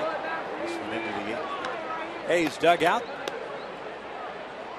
One more game in this 4-game series tomorrow afternoon, 12:35. First pitch here at the Big A. Pinheiro against Anderson. Speaking of ground ball specialist, Pinheiro on the mound and sinking fastball. 0-1 pitch hammered out toward deep right center field. Nobody's going to get this one off the wall. Scoring is LaRoche. Pennington's being waved in. Here comes the throw to the plate, and he is out at the plate. Mike Gallego gambling once again, and Cliff Pennington is gunned down on a terrific relay, 2 outs. A nice job by everybody on the Angels defensive side. You get the ball in quickly to Amarista, is able to make that strong throw to the plate. What a good job by Amarista. What a perfect throw. A good tag, too, by Hank Conger, reaching back. Has to catch the ball, keep the eye on the base runner coming in, trying to slide around him, the hook slide. applies the tag at that big out. Gallego again taking a chance instead of having second and third and one out in a tie game. 2 outs and a man at second for Barton, who has struck out twice. Coco picking up his 12th double, 17th run batted in.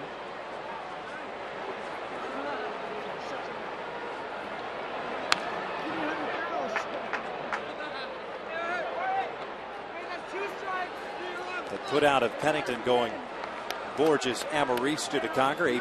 Here it comes, man. The pressure cooker. All the pressure's on you. Curveball. 0-2 pitch, lays off the slider. It's 1 ball, 2 strikes. A good pitch to LaRoche. Punched it up the middle for an infield single. Good pitch to Pennington. Flared one to right center, and then Coco got a hold of that pitch on the inside part of the plate for a double. Barton Skies went out to center. Going back on it is Borges. That will end the inning, but Oakland ties things up. They get a run on 3 hits, leave a man in scoring position. We head to the bottom of the 5th, knotted at 1.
Followed by Torrey Hunter and Alberto Callaspo. This game tied at 1. Cahill's thrown 70 pitches, 39 for strikes, 31 balls.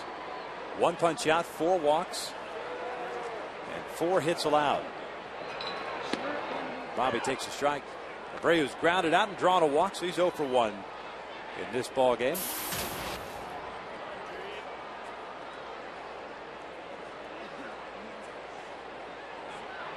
Breaking ball is in there, and it's no balls, 2 strikes.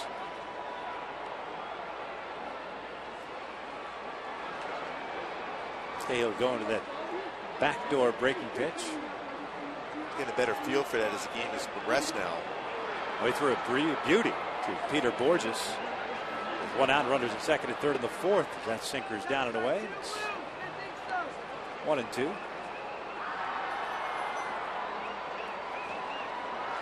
We just hope he don't get locked in now. The Angels have had a number of chances against him.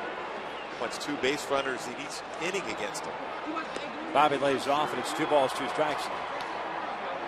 Haven't we had this conversation? Monday, same thing. Yesterday, Guillermo Moscoso could not find the strike zone. Walked Meister Sturz to lead off the bottom of the 1st. Stranded in scoring position. The rest, as they say, is history. Bobby lines one toward third, and LaRoche with the diving catch for the 1st down.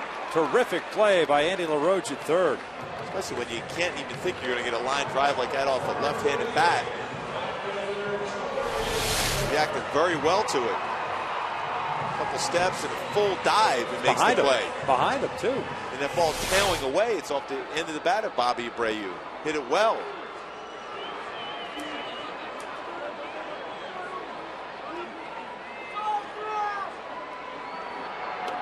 Torrey takes a breaking ball low.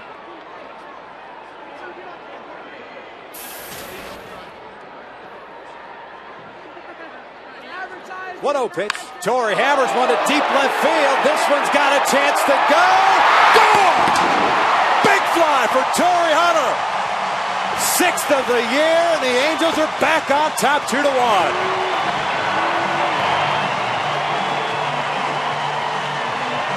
Well, that looked like a 2-iron. Breaking pitch. Or a 5th home run now allowed by Cahill. 4th against right-handed batters. Probably if you look back on him, most have been hanging breaking pitches against him. Very difficult to get a good part of the bat on that moving fastball he has. Torrey's able to crush that out, a 6th home run of the season. That didn't take long to get out. Alberto Callaspo takes a strike. Well, just kind of turned it over. It was up and up in the inner half.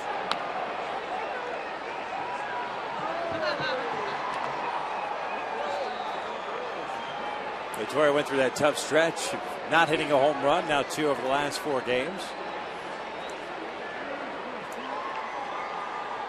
And Cahill right back at 0-2 on Alberto Callaspo. Swings and hits a high fly ball to deep right field. De Jesus is going back at the wall. Gone! Back-to-back jacks for the Angels. 3-1 Halos. Another pitch up. Again, ahead of the count like that, an opportunity to expand the zone, but Callaspo jumped all over that pitch. We'll carry a little warmer weather today here. The baseball go a little bit further.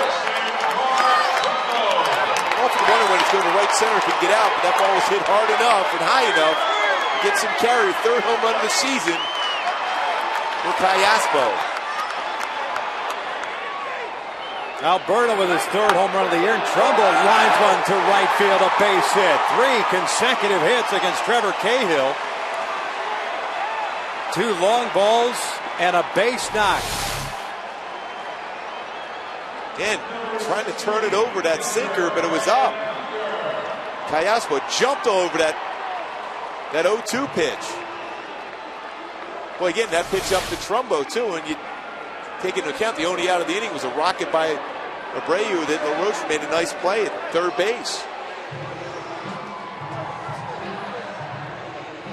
Second time this year that the Angels have gone back-to-back as far as home runs. Meister Sturs, Howie Kendrick did it back on April the 3rd in Kansas City. Torrey Hunter and Alberto Callaspo do it here in the 5th. First home run for Alberto in 42 games.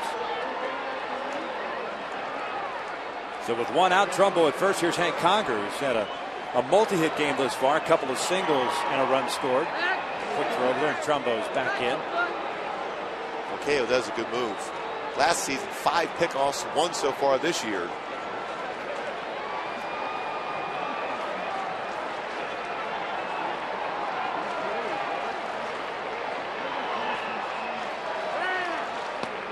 Conger takes a strike. A couple of singles for Hank. A couple of singles for Amarista. Those 2 guys combined 4 for 4.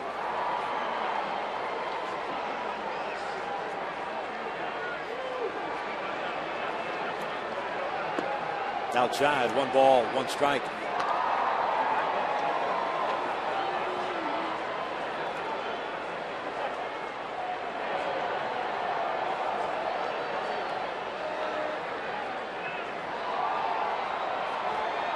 One pitch. Hank lays off the breaking ball. Powell does a nice job of keeping it near the plate. And it's 2 balls and 1 strike. Hank has looked very comfortable at the plate against Trevor Cahill as far as being able to read his pitches. We've talked about a number of times that there's some guys that you get a better feel at the plate against, or standing out in the plate looking out to the mound versus other guys, even though they're right-handers and you're batting from the left side. Just read the ball well out of his hand. Comfortable.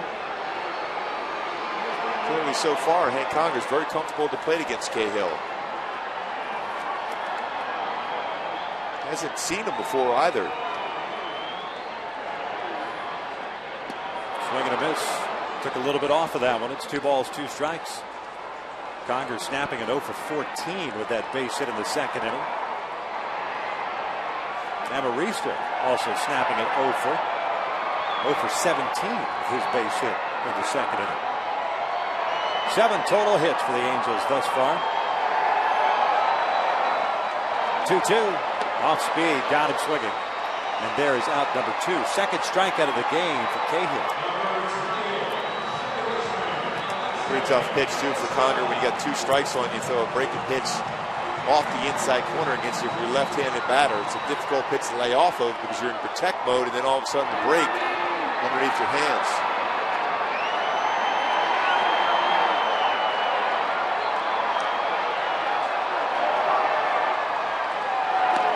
Amarista takes downstairs.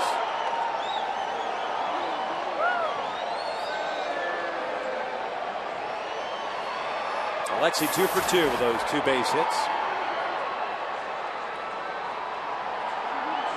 LaRoche in on the grass at third. It's 2-0. 88th pitch of the night for Cahill. Grayson, it's a pretty good pop. So get a fastball here. Likes to jump on a fastball up. Jumbo takes off. The pitch is down low. The throw from Powell is not in time as it actually pops out of the glove of Pennington. Kerwin Danley had Trumbo rung up.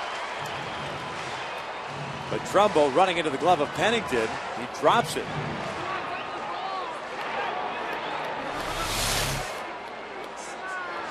Pennington gets charged with an error.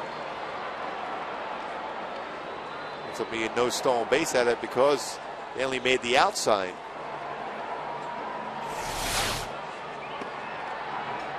And that's a 4-pitch walk to Amarista. So 2 on and 2 outs now for Willits. 5 walks now for Cahill in this game, the most he's allowed in a game this season. Guerin on the phone. Oakland to get some action going here momentarily.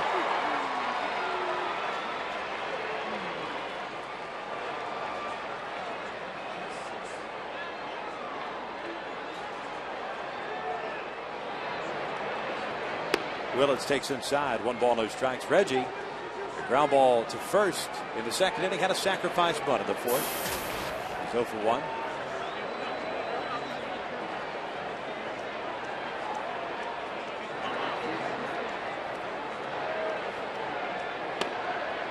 Takes a strike on the inside corner. Reggie thought that pitch was down and in.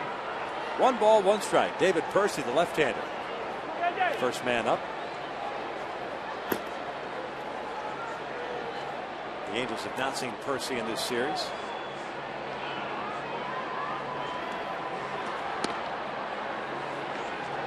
Two and 1.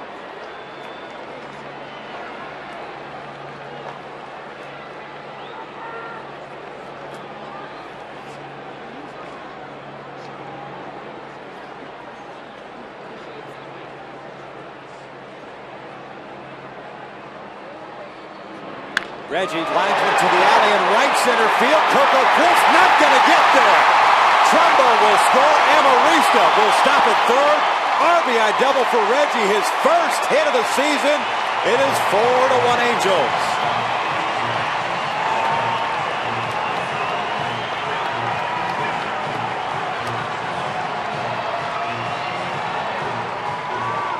Well, he got ahead of the count, 2-1.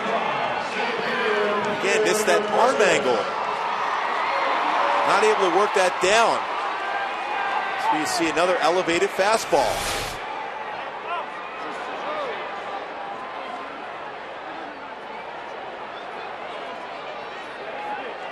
Top of the order, and Peter Borges.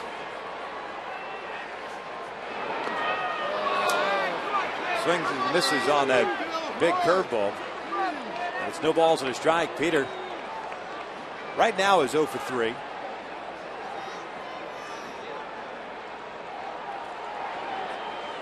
A couple of ground balls to short, reached on the error by Pennington in the second, then struck out looking in the fourth. In the dirt, nice job by Powell again. 1 ball, 1 strike. Now Cahill kind of forcing it down. Well, right here, you're going to be able to see why, if we can slow it down, right at the arm angle, why he has troubles as far as getting on top of the pitch. It's more of a sideward action. Stop right around here. The elbow just kind of dragging right there. You can see where he's not able to get that good either break on the slider or sink on the fastball because it's more of a flat arm surface he has right there instead of working down with that pitch. He threw a couple of them to Borges in that 4th inning AB. This is a little bit further. You can see it's more of a level arm. You want to have an arm angle like this up where you can get on top and then finish it off and be able to work down on that sinker or breaking pitch. Threw 2 good sinking fastballs to Borges at 90-91 to get ahead of the guy and then drop that big hammer on him to punch him out.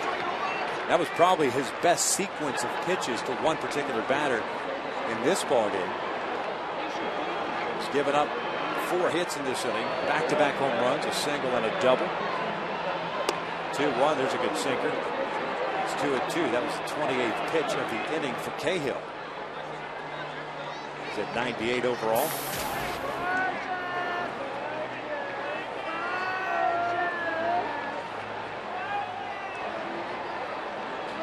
Now Maurice at third, Willits at second.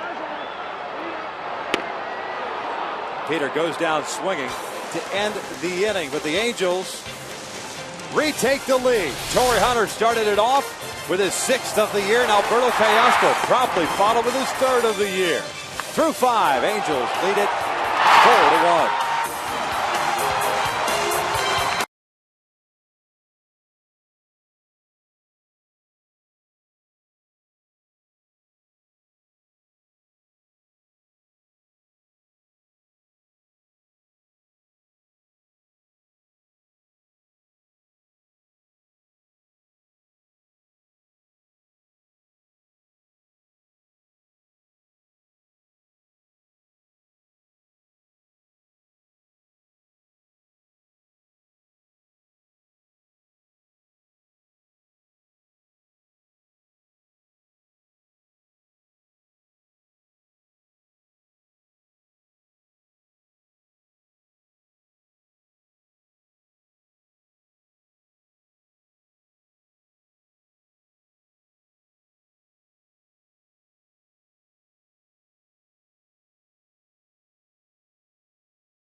Relay by Peter Borges to Alexi Amarista, and then the perfect throw to the plate. Hank Conger fields it, reaches back, and has Cliff Pennington, who could run extremely well at the plate. That was our Coors Light pregame, brought to you by Frost Brew Coors Light. Solid defense all around. Textbook, spring training type textbook relay. Halos up 4-1 here in the 6th inning. DeJesus, Willingham, and Sweeney against Irvin Santana. Delivers a fastball in for a strike. DeJesus 0 for 2. A comebacker to Irvin in the 1st inning, popped out to Ibar in the 4th.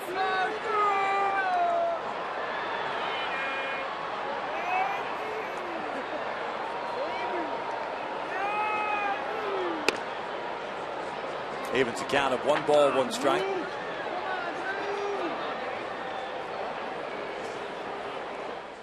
They have officially changed the scoring on Peter Borges' error in the 2nd inning to an infield base hit. There's a strike, and it's 1-2. So Borges 1 for 4 with an RBI. That was his 11th RBI that plated Hank Conger in the 2nd to give the Angels a 1-0 lead. I think that's the right call. Yeah. It was a very difficult play for Pennington, coming in on that ball and throwing off balance.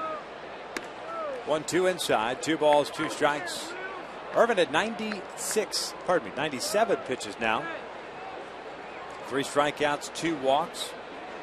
Great stuff today, but just those deep counts. Otherwise, we'd be talking about 70, 75 pitches on the night.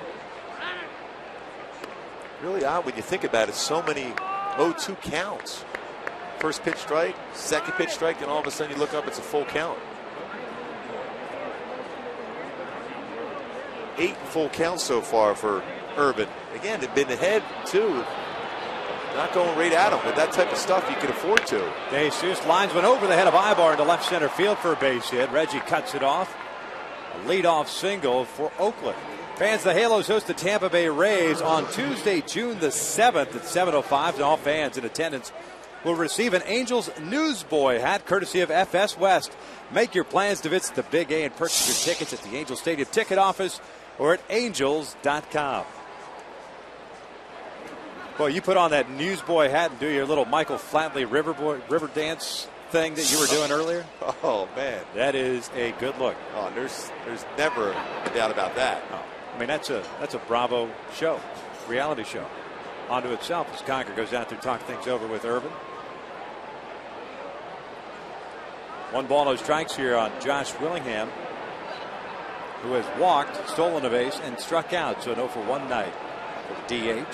Well, we say it a lot. That shutdown innings. If there's ever a time for a shutdown inning for Irvin Santana, this is it. The offense responds with 3 runs in the bottom of the 5th.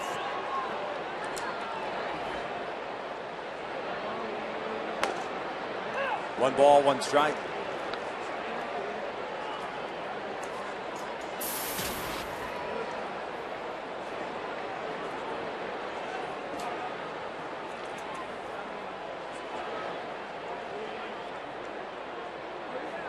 One pitch outside. 2 balls and 1 strike. Mentioned that pitch count for Irvin, so action in the Angels pen or Fernando Rodney, first man up.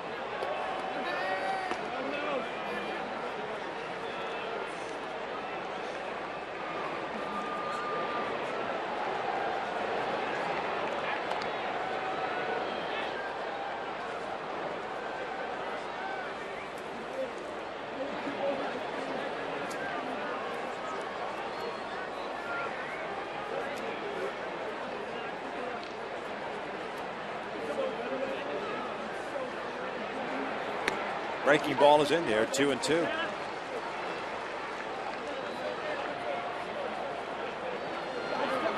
Base hit by DeJesus, giving Oakland 5 hits. The Angels have 9.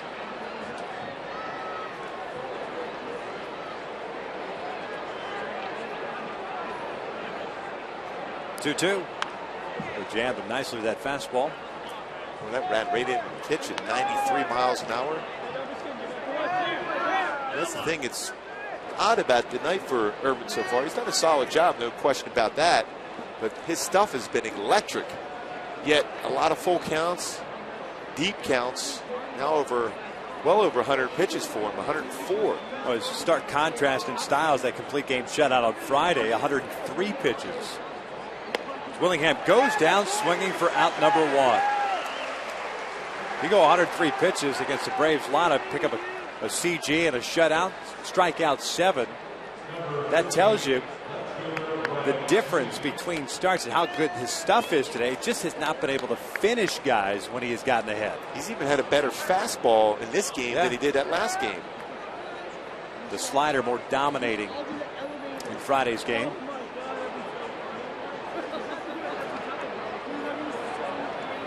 Ryan Sweeney at the plate takes a fastball in. 1 ball, no strikes on the left fielder. Certainly a guy that if you can get the ball down, you can get a ground ball double play. Sweeney's popped out and walked, so 0 for 1 night.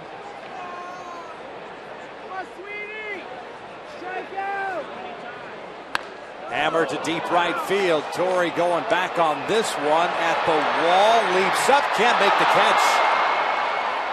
Borges backing up on the play, gets the ball back into the infield. And DeJesus ends up at third. Well, that's a great job by Peter Borges to be in that position. Keep that from scoring. Torrey got back to the wall. Jumps up, but Borges right there to back him up. double for Ryan Sweeney. You wonder if Torrey got a little turned around, and he does here.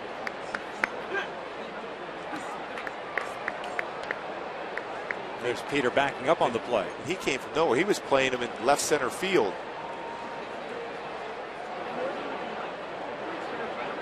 Just over the glove. As far up as he can get on that one, but a nice job, though, by Borges to be in that position to make sure that De Jesus did not score. It's helping out your teammate, particularly in that outfield position. Always being that backup guy to protect against that extra base. Off the bat, it sounded and looked as if that ball had a chance to get out, but stays in the ballpark. So runners at second and third with one out. Long visit to the mound by Mike Butcher. Here's Landon Powell, the catcher. Powell's 0 for 2 with a fly ball to left and a fly ball to center. Rodney's ready to go in the bullpen.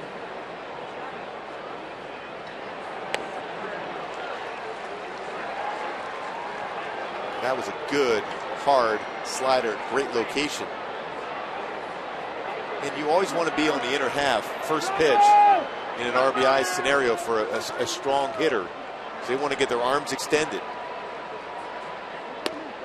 1 ball, 1 strike.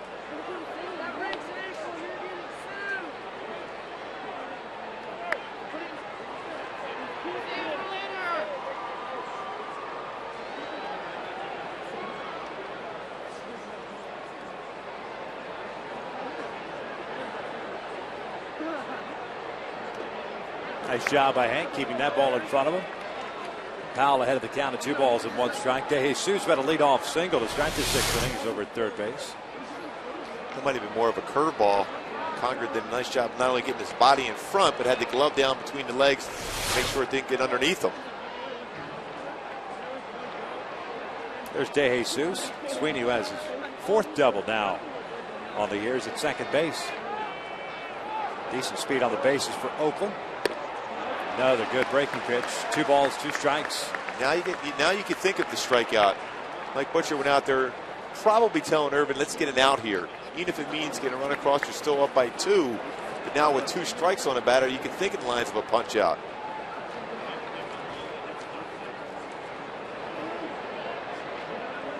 Cheeseburger. 2-2 pitch. Swing and a miss. Down goes Powell. 2 outs.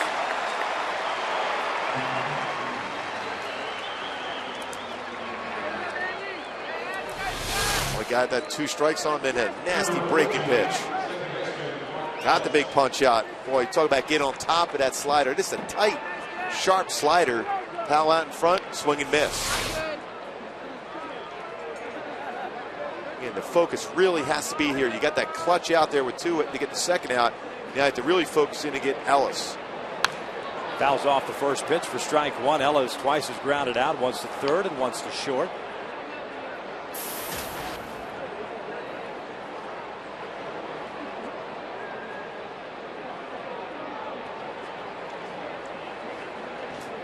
Good numbers in his career against Oakland.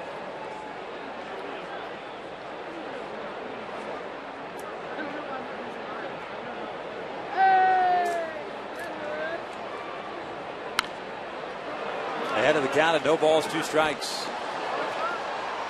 Potentially your last pitch, but the night have your best pitch if you're Irvin. See him out there in the mound gathering the thoughts. Get through this inning. That 4-1 lead. 10th 0-2 count in the game for Irvin. 114 pitches, the most he's thrown in a game this year. 0-2.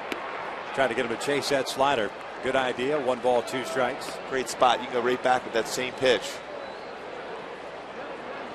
See a hitter kind of look and try to focus on that pitch. He's going to go this next time around. If you go to the same area, no way he's not going to swing at it. 1-2. Foul off to the right.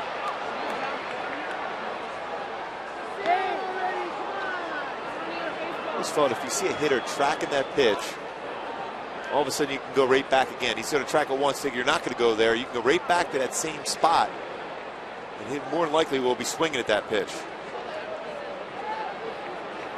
Irvin's previous high in pitches thrown in a game, 110. That was 2 starts ago against the Texas Rangers. Got him swinging with a high fastball. Down goes Ellis.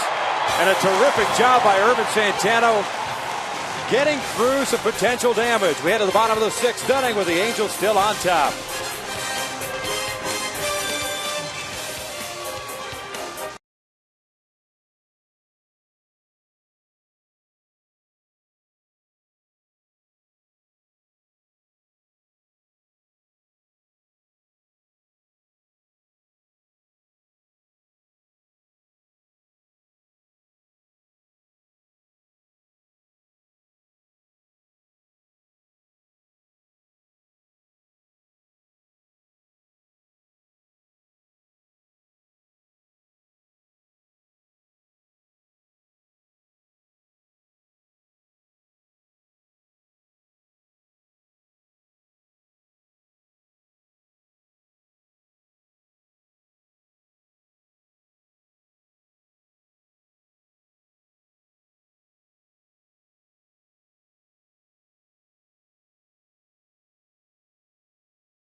Performance. Halos, after the score tied at 1, come to swinging in the bottom of the 5th. Torrey Hunter on a sink piece. It didn't sink. Goes back.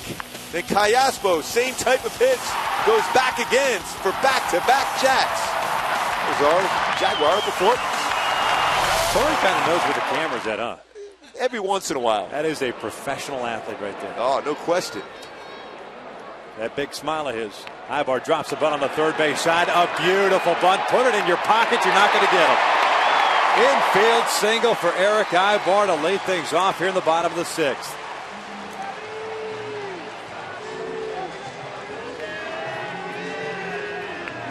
Boy, Cale did a nice job getting off the mound. Still Ibar, that was perfectly placed. Dead net baseball off the end of the bat right down the third base line. Cale did about all you can do, but no chance against Ibar in that speed. Kind of thinking the lines of a potential stolen base. Though Cale with a very good move. Quick throw over there, and Ibar diving back in safely. Eric, 12 stolen bases on the year. He leads the Angels. Has not been caught stealing this season.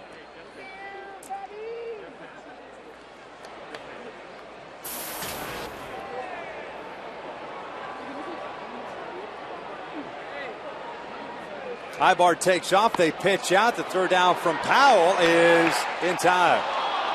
Ibar can't believe the call. Man, Kerwin Danley rung him up. And Scioscia's going to come out sprinting towards Danley. As that is the first out. We saw a bad call by Paul Nauert in yesterday's game at second base. It looked like Danley wanted to ring him up very quickly. Ibar's reaction was just basically, hey, I got the hand in there ahead of the tag, and we'll take a look at it once again. Boy, the hand is definitely in there. I mean, again, it's why be in position if you're going to blow the call? Hand in, tag after. I mean, it was a slow developing pitch out. Bray breaks his bat, rolls it over to Ellis. 2 outs. I mean, that's the easiest of plays for an umpire on the bases, to kind of watch the tag, watch the hand, and watch the bat.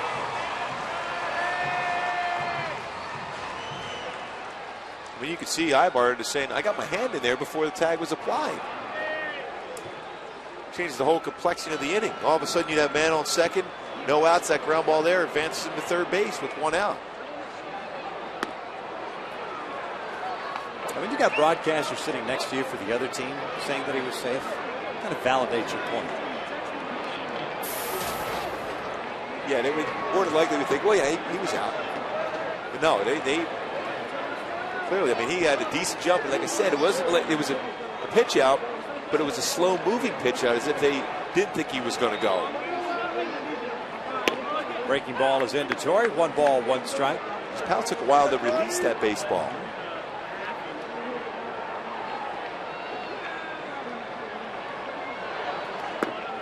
Two balls and 1 strike. Torrey 1 for 2. A walk. Grounded into a 4-3 double play on a hit and run. And hit that home run with 1 out in the 5th. 2-1 pitch, ruled foul. Dino Ebel going to his right. Quick. 2-2 now.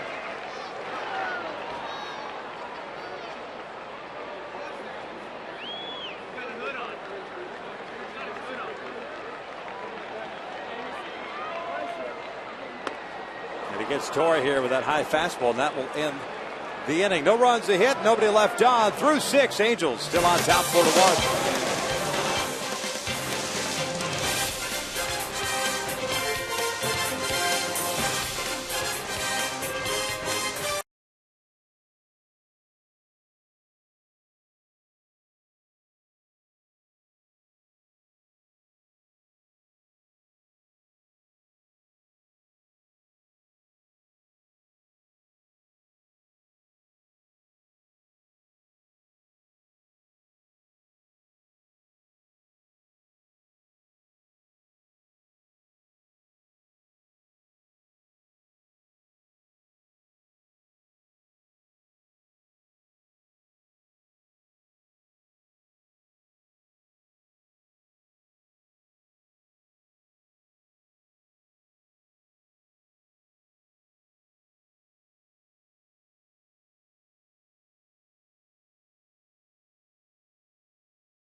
Mazda dealers.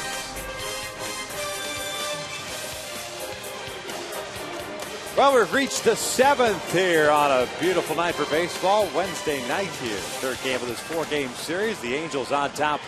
The score of 4-1. It's our in and out. Who's in, who's out. Fernando Rodney comes in and takes over for Ervin Santana. Fernando pitching now in his 22nd game. 2-2 mark of .458 earned run average. First time that he has worked since Saturday. Went 1/3 of an inning in that game.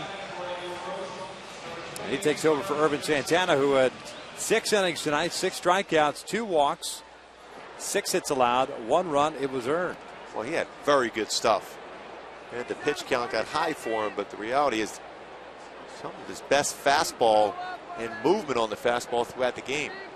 Connor Jackson to pinch hit here for Andy LaRoche. Rodney's first pitch is in there for a strike.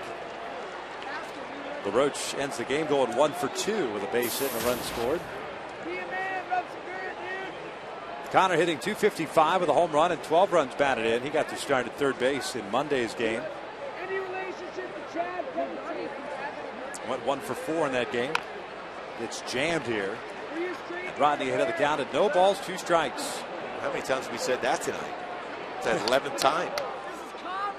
10 times Ervin Santana got ahead of the count 0-2.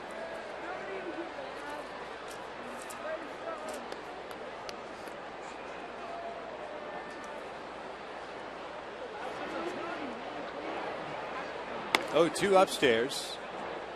It's 1 ball, 2 strikes. The way that Mike Scioscia would like for it to go would be Rodney to Downs to Walden. Unless the Angels score some runs at the bottom of the 7th or 8th. Up and in. That hit him. Hit batter puts Connor Jackson on board.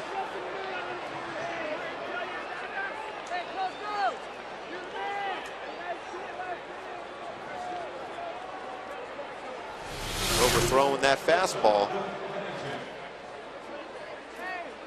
Yeah, it looked like it did change directions.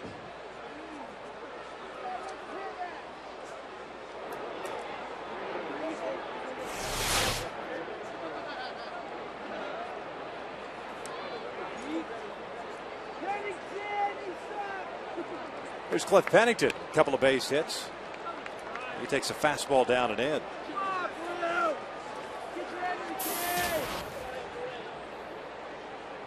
By the way, that's the 3rd hit batter for Rodney this year. His 14 strikeouts, 13 walks in his 17 2/3. Falls behind at 2-0. Fernando thought he had a strike there.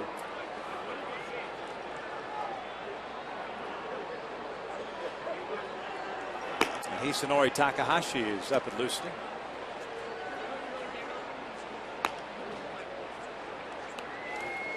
And a couple of left-handed batters coming up after Coco Crisp, who's on deck. Barton and DeJesus, both lefties.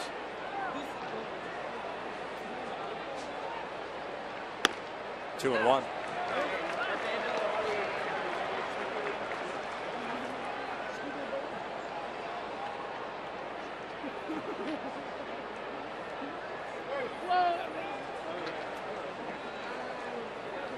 Trumbo playing in front of Connor Jackson at first base as the off-speed pitch is a little bit high. It's 3-1.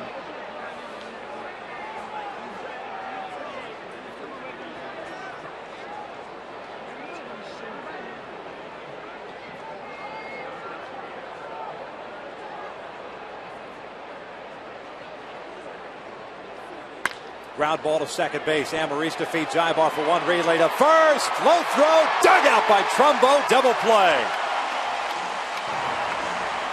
Boy, Pennington went after a fastball that was down out of the strike zone.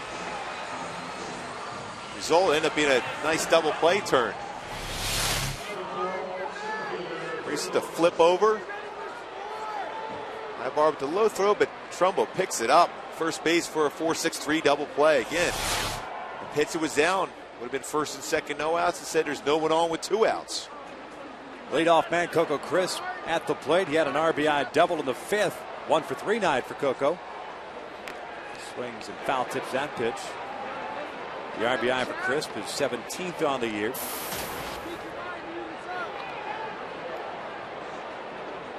Again, that was the ball that went off the wall. Pennington, who was at first base, got thrown out on the relay for the second out. Mike Gallego with the send as the third base coach. That bat is broken. That ball goes off the screen in front of the third base dugout. Barrel ends up between first and second. And Trumbo will pick it up. And I think just going back to that play that Chris put that double on, I mean, you've got Derek Barton coming up, who's been scuffling this year, but kind of changes the momentum for Oakland at that point.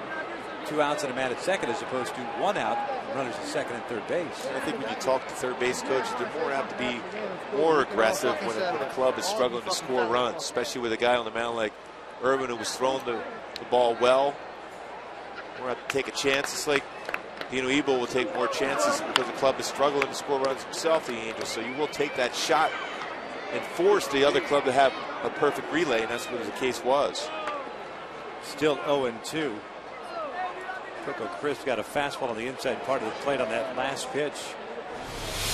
This is the epitome of a get off me swing.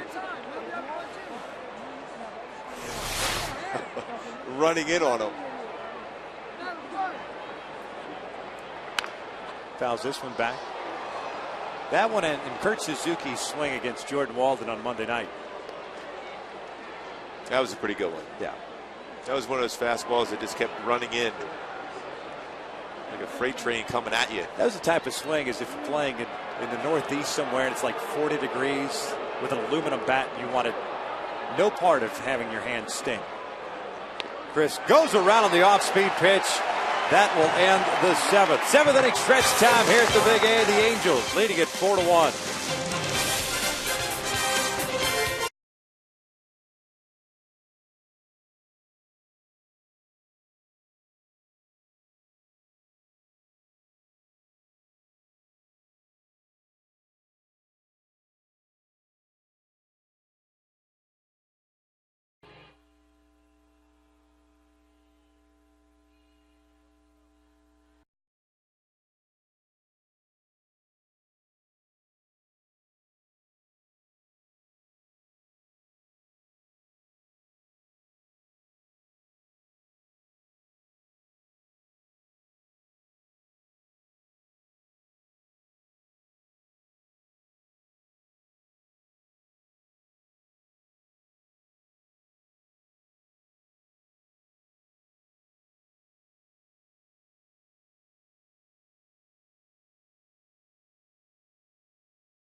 No out was bigger than the last one of 2002.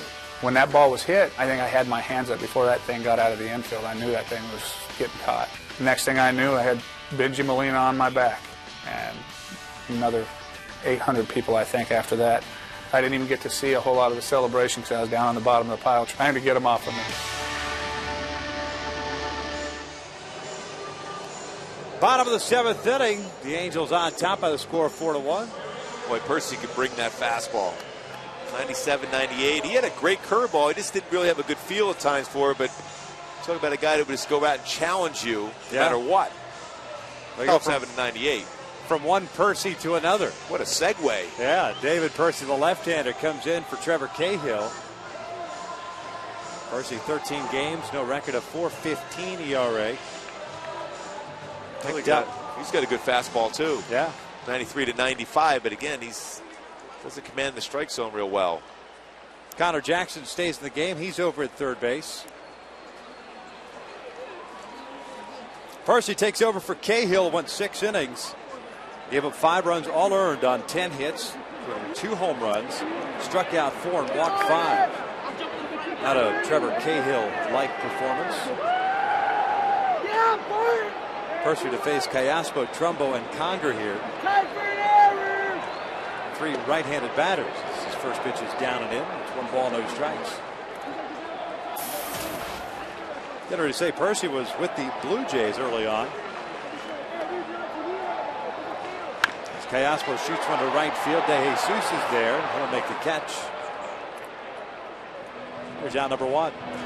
Fans, American League East rivals, the New York Yankees are coming to the Big A beginning on June the 3rd for a 3-game series against the Halos. Make your plans to be part of a great weekend and purchase your tickets today by visiting the Angels Stadium ticket office or log on to angels.com. I think they're in town twice. Yeah, they are. As a matter of fact, which is kind of odd, the next time that the Yankees are in town, September 11th, the 10th anniversary of September 11th. Got the Yankees out on the road. It's Trumbo. Takes that pitch down and in. It is some odd scheduling. Yeah. Trumbo 1 for 3. Had a base hit in the 5th. Scored a run.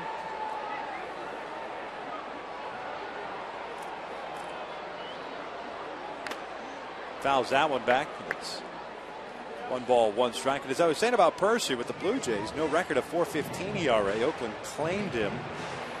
8 games with the Athletics, no record of .253 earned run average. He's thrown 10 2/3 innings for Oakland, 9 hits allowed, 6 strikeouts, 3 walks.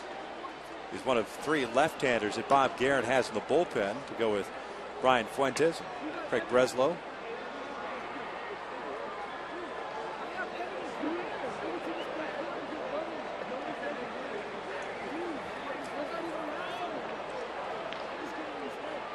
1-1 pitch. Jumbo. Skies went on the infield. Mark Ellis with the call. 2 outs. The Angels with 2 left-handers up in their bullpen. Isunori Takahashi on the right. Scott Downs on the left. Well, I'll tell you, that's a luxury for a manager to have 2 lefties. I mentioned Oakland with 3 out of their bullpen. Percy's retired the first 2 here in the bottom of the 7th. Hank Conger steps in. 2 for 3 night for Hank. A couple of singles. It's down low. Pretty good fastball there from Percy at 95 miles an hour. Lefty, 28 years of age. There's 33 games for Toronto last year. As Hank drives one out to deep left center field. Hit well, but tonight it's going to stay in the ballpark. Just got underneath it. And the Angels go down in order. 7 in the books. Still, Angels on top 4-1.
Report card on the night.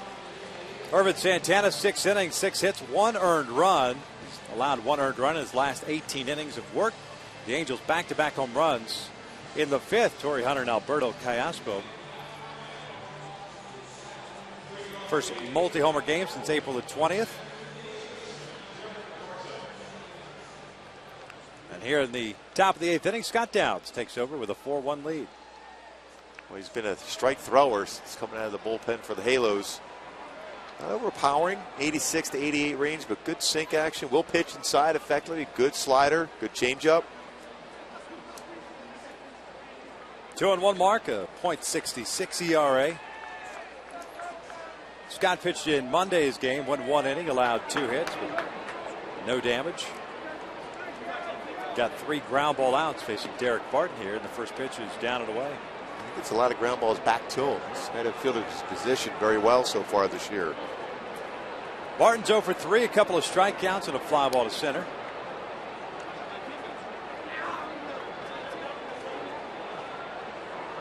Yeah! 1 ball, 1 strike. Oakland with 6 hits. Key, really, as far as this game is concerned, probably keeping things with a 4-1 lead. 6th inning for Ervin Santana. That strikeout of Landon Powell and that good slider. Yeah, this one hit in the air toward the right field corner. Torrey Hunter on the run, makes the nice catch.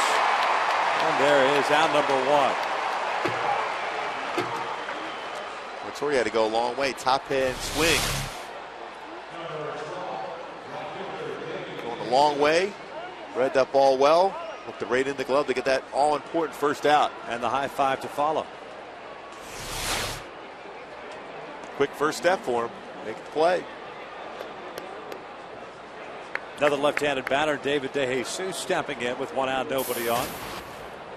1 for 3 night for DeJesus. He had that single that started the 6th inning.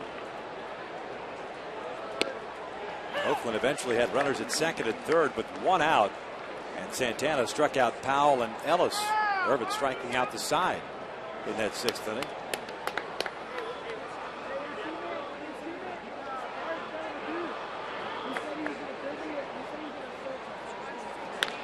This one hit in the air toward right center field. That falls for a hit. Borges over to cut it off, and we'll hold DeJesus to a single.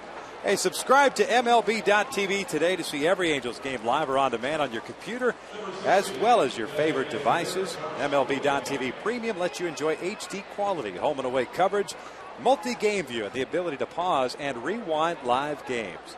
Visit Angels.com to order and get more details. MLB.tv, baseball everywhere.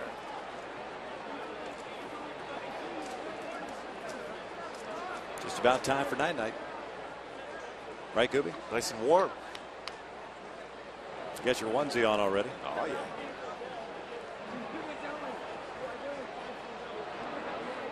Josh Willingham at the plate with 1 out, 1 on. It's 1 ball, no strikes.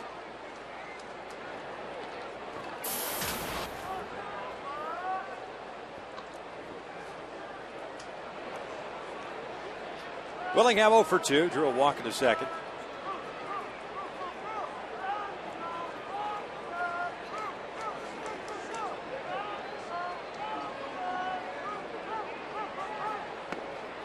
Downs falls behind at 2 balls and no strikes.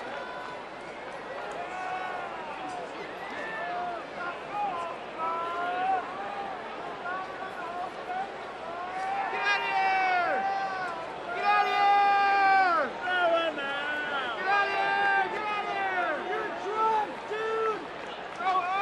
2-0. Lined it over to third. They got him. 2 outs.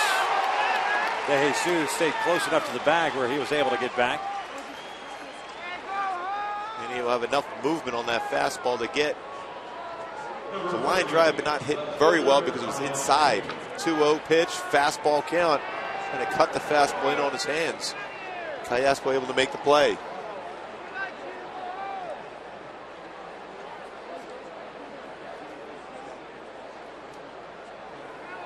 So with 2 outs, DeJesus at first. Here's Ryan Sweeney stepping to the plate. Sweeney's popped out, walked, picked up a stolen base, his first of the year, and doubled 6th inning.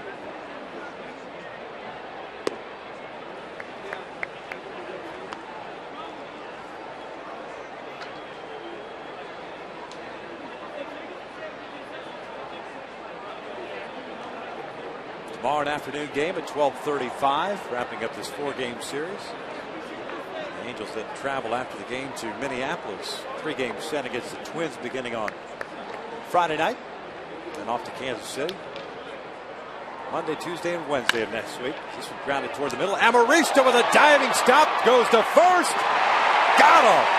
Nice play by Alexi Amarista to end the top of the 8th inning. We head to the bottom of the 8th. Angels still on top.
Coors Light, cold, hard blast with the score tied at 1 in the bottom of the 5th. Torrey Hunter untied it with one swing of the bat, brought out the 2-iron, and crushed that ball out to left center field.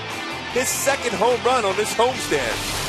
It was a Coors Light cold, hard blast. 6th home run of the year. Now with 27 runs batted in. And the Angels here in the bottom of the 8th inning, sending up Amarista, Willits, and Borges. Halos now with 40 home runs on the year. They've not really been a home run hitting team.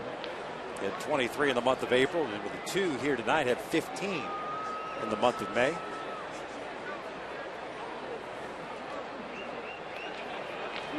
Amarista showing bunt, takes a strike.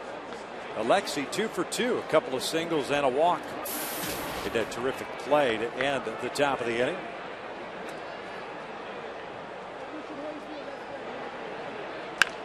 Fouls one off the left.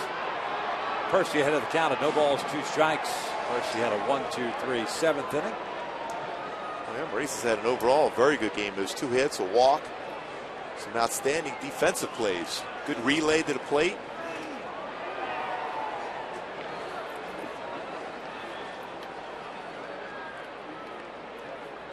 Oh, 2.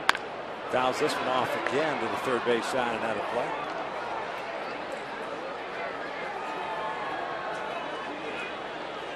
Percy with some good life on his fastball. That one at 93.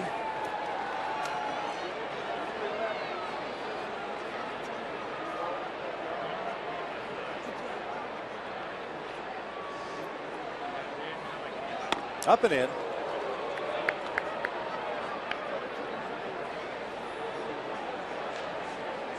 One and 2. Other scores around the American League. Boston pounded Cleveland 14-2. Detroit shut out Tampa Bay 2-0. Game was actually postponed. It got wiped out. And in the top of the 17th, Philadelphia at Cincinnati in Philadelphia. It's only 12:30. Tied at 4. And you know they're not getting loud there at the stadium. No. Or belligerent. Nope. You don't talk about my family when they're out there. They're all there. Ellis throws out Amarista, and there is out number 1. Hey, folks, this week Fox Saturday Baseball is back in prime time as Torrey Hunter returns to Minnesota when he leads the Angels against Jason Kubel and the Twins. This week's telecast on Fox Saturday Baseball in prime time begins at 4 p.m. Pacific. Jason Kubel, the pride of Palmdale area. I think it'll be Kenny Albert and Burt Wylett with the call.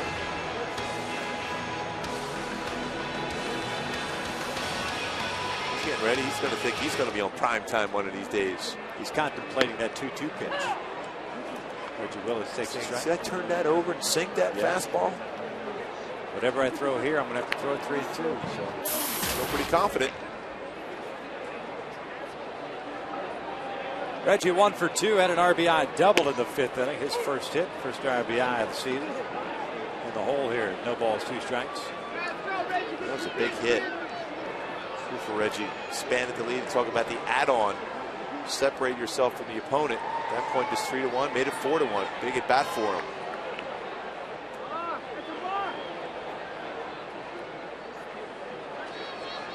Jordan Walden on the left, Rich Thompson on the right.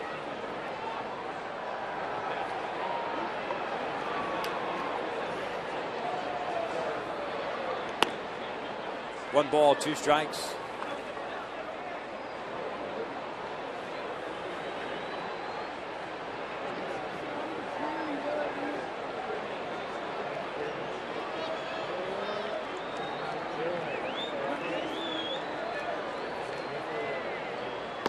Reggie goes down swinging for out number 2. So 5 up and 5 down for David Percy.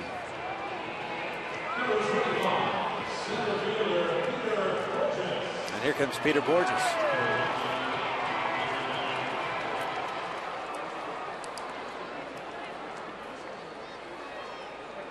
Seven in a row retired by A's pitching since that leadoff bunt single by Eric Ivar in the 6th inning.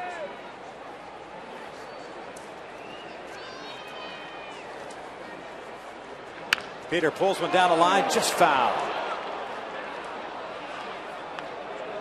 0-1 the count. Borges a 1-for-4 night in that leadoff spot. Meister Steers getting the night off. That's what Mickey Hatcher wants out of Peter Borges. Jumping on that first pitch fastball if it's a hittable pitch. Don't swing and expand your zone on a breaking pitch out of the strike zone first pitch. Get the fastball and drive it.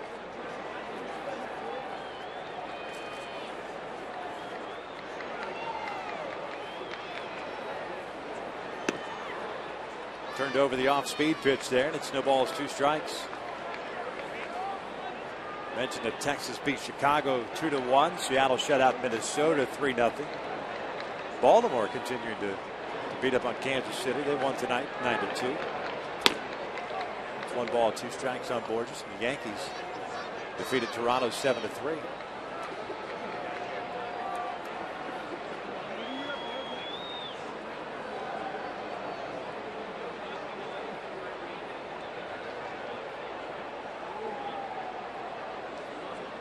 Borges come back toward the mound. Pennington to his left, throws off balance, and Borges was out. A 1-2-3 inning again for Percy. We head to the 9th. Waldo's coming into the game. Angels on top 4-1.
Brand now celebrating 70 years of legendary heritage.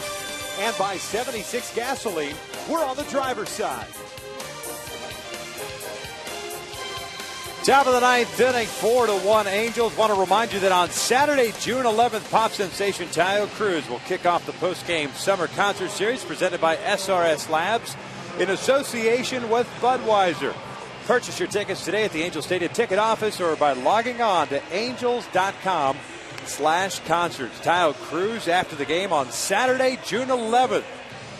One of 5 fantastic concerts over the summer here at the Big A. Here in the 9th inning with a 3-run lead, Jordan Walden is summoned from the Angels bullpen to take on Landon Powell, Mark Ellis, and Connor Jackson here in the 9th to preserve this 4-1 lead. Walden pitched in Monday's game, went 1 inning, had 1 strikeout, notching his 9th save. A 2.82 earned run average. Powell swinging first pitch, pops it up. Ibar going out into the outfield grass, calls for it. 1 away.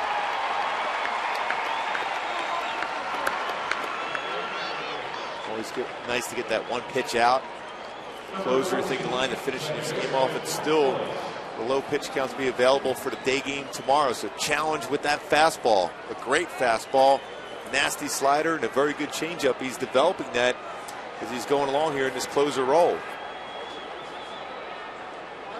Here's Mark Ellis, the second baseman, who's 0 for 3. A couple of ground outs and a strikeout. He takes strike 1. Brett Anderson going for Oakland tomorrow afternoon against Joel Pinheiro. Finale of this 4-game series. Ellis a chopper to short. Ibar's got it on 2 hops. 2 outs. Two outs with just 3 pitches thrown.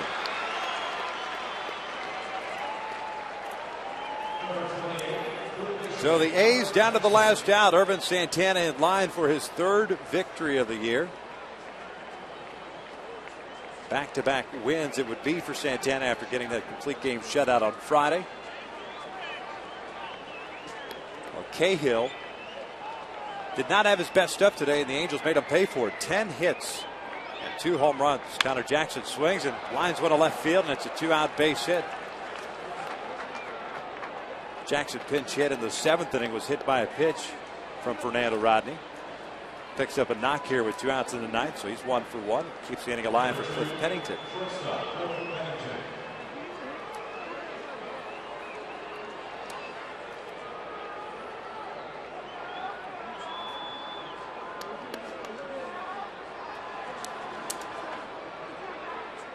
Pennington a couple of singles, so a 2 for 3 night. Jackson takes off. Pennington swings and misses. Defensive indifference for Connor Jackson as he gets into scoring position.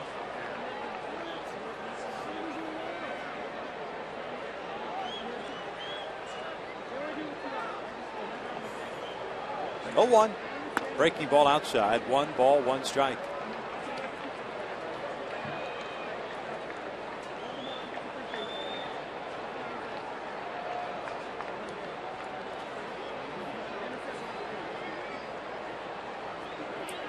One pitch. Pennington loops one down the left field line, slicing foul.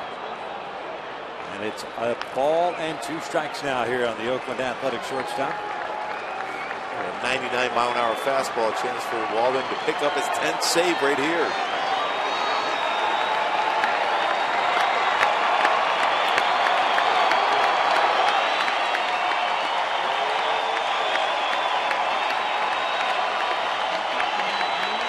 One, 2.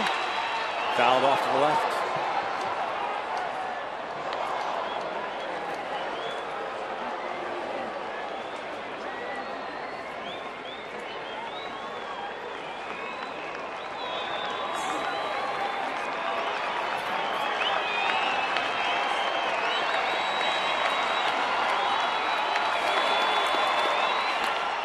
Almost got him to chase at 100 miles per hour.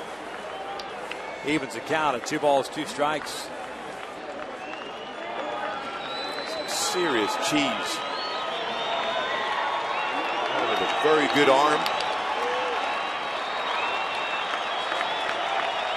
2-2. Got him swinging. Light that baby up as the Angels take game 3 of this 4-game series by the final of 4-1. Boy, some solid pitching, some back-to-back jacks by Torrey Hunter and Alberto Callaspo. Some nice defense. Matt Marisa had a solid game both in the field and at the plate. Some good situations.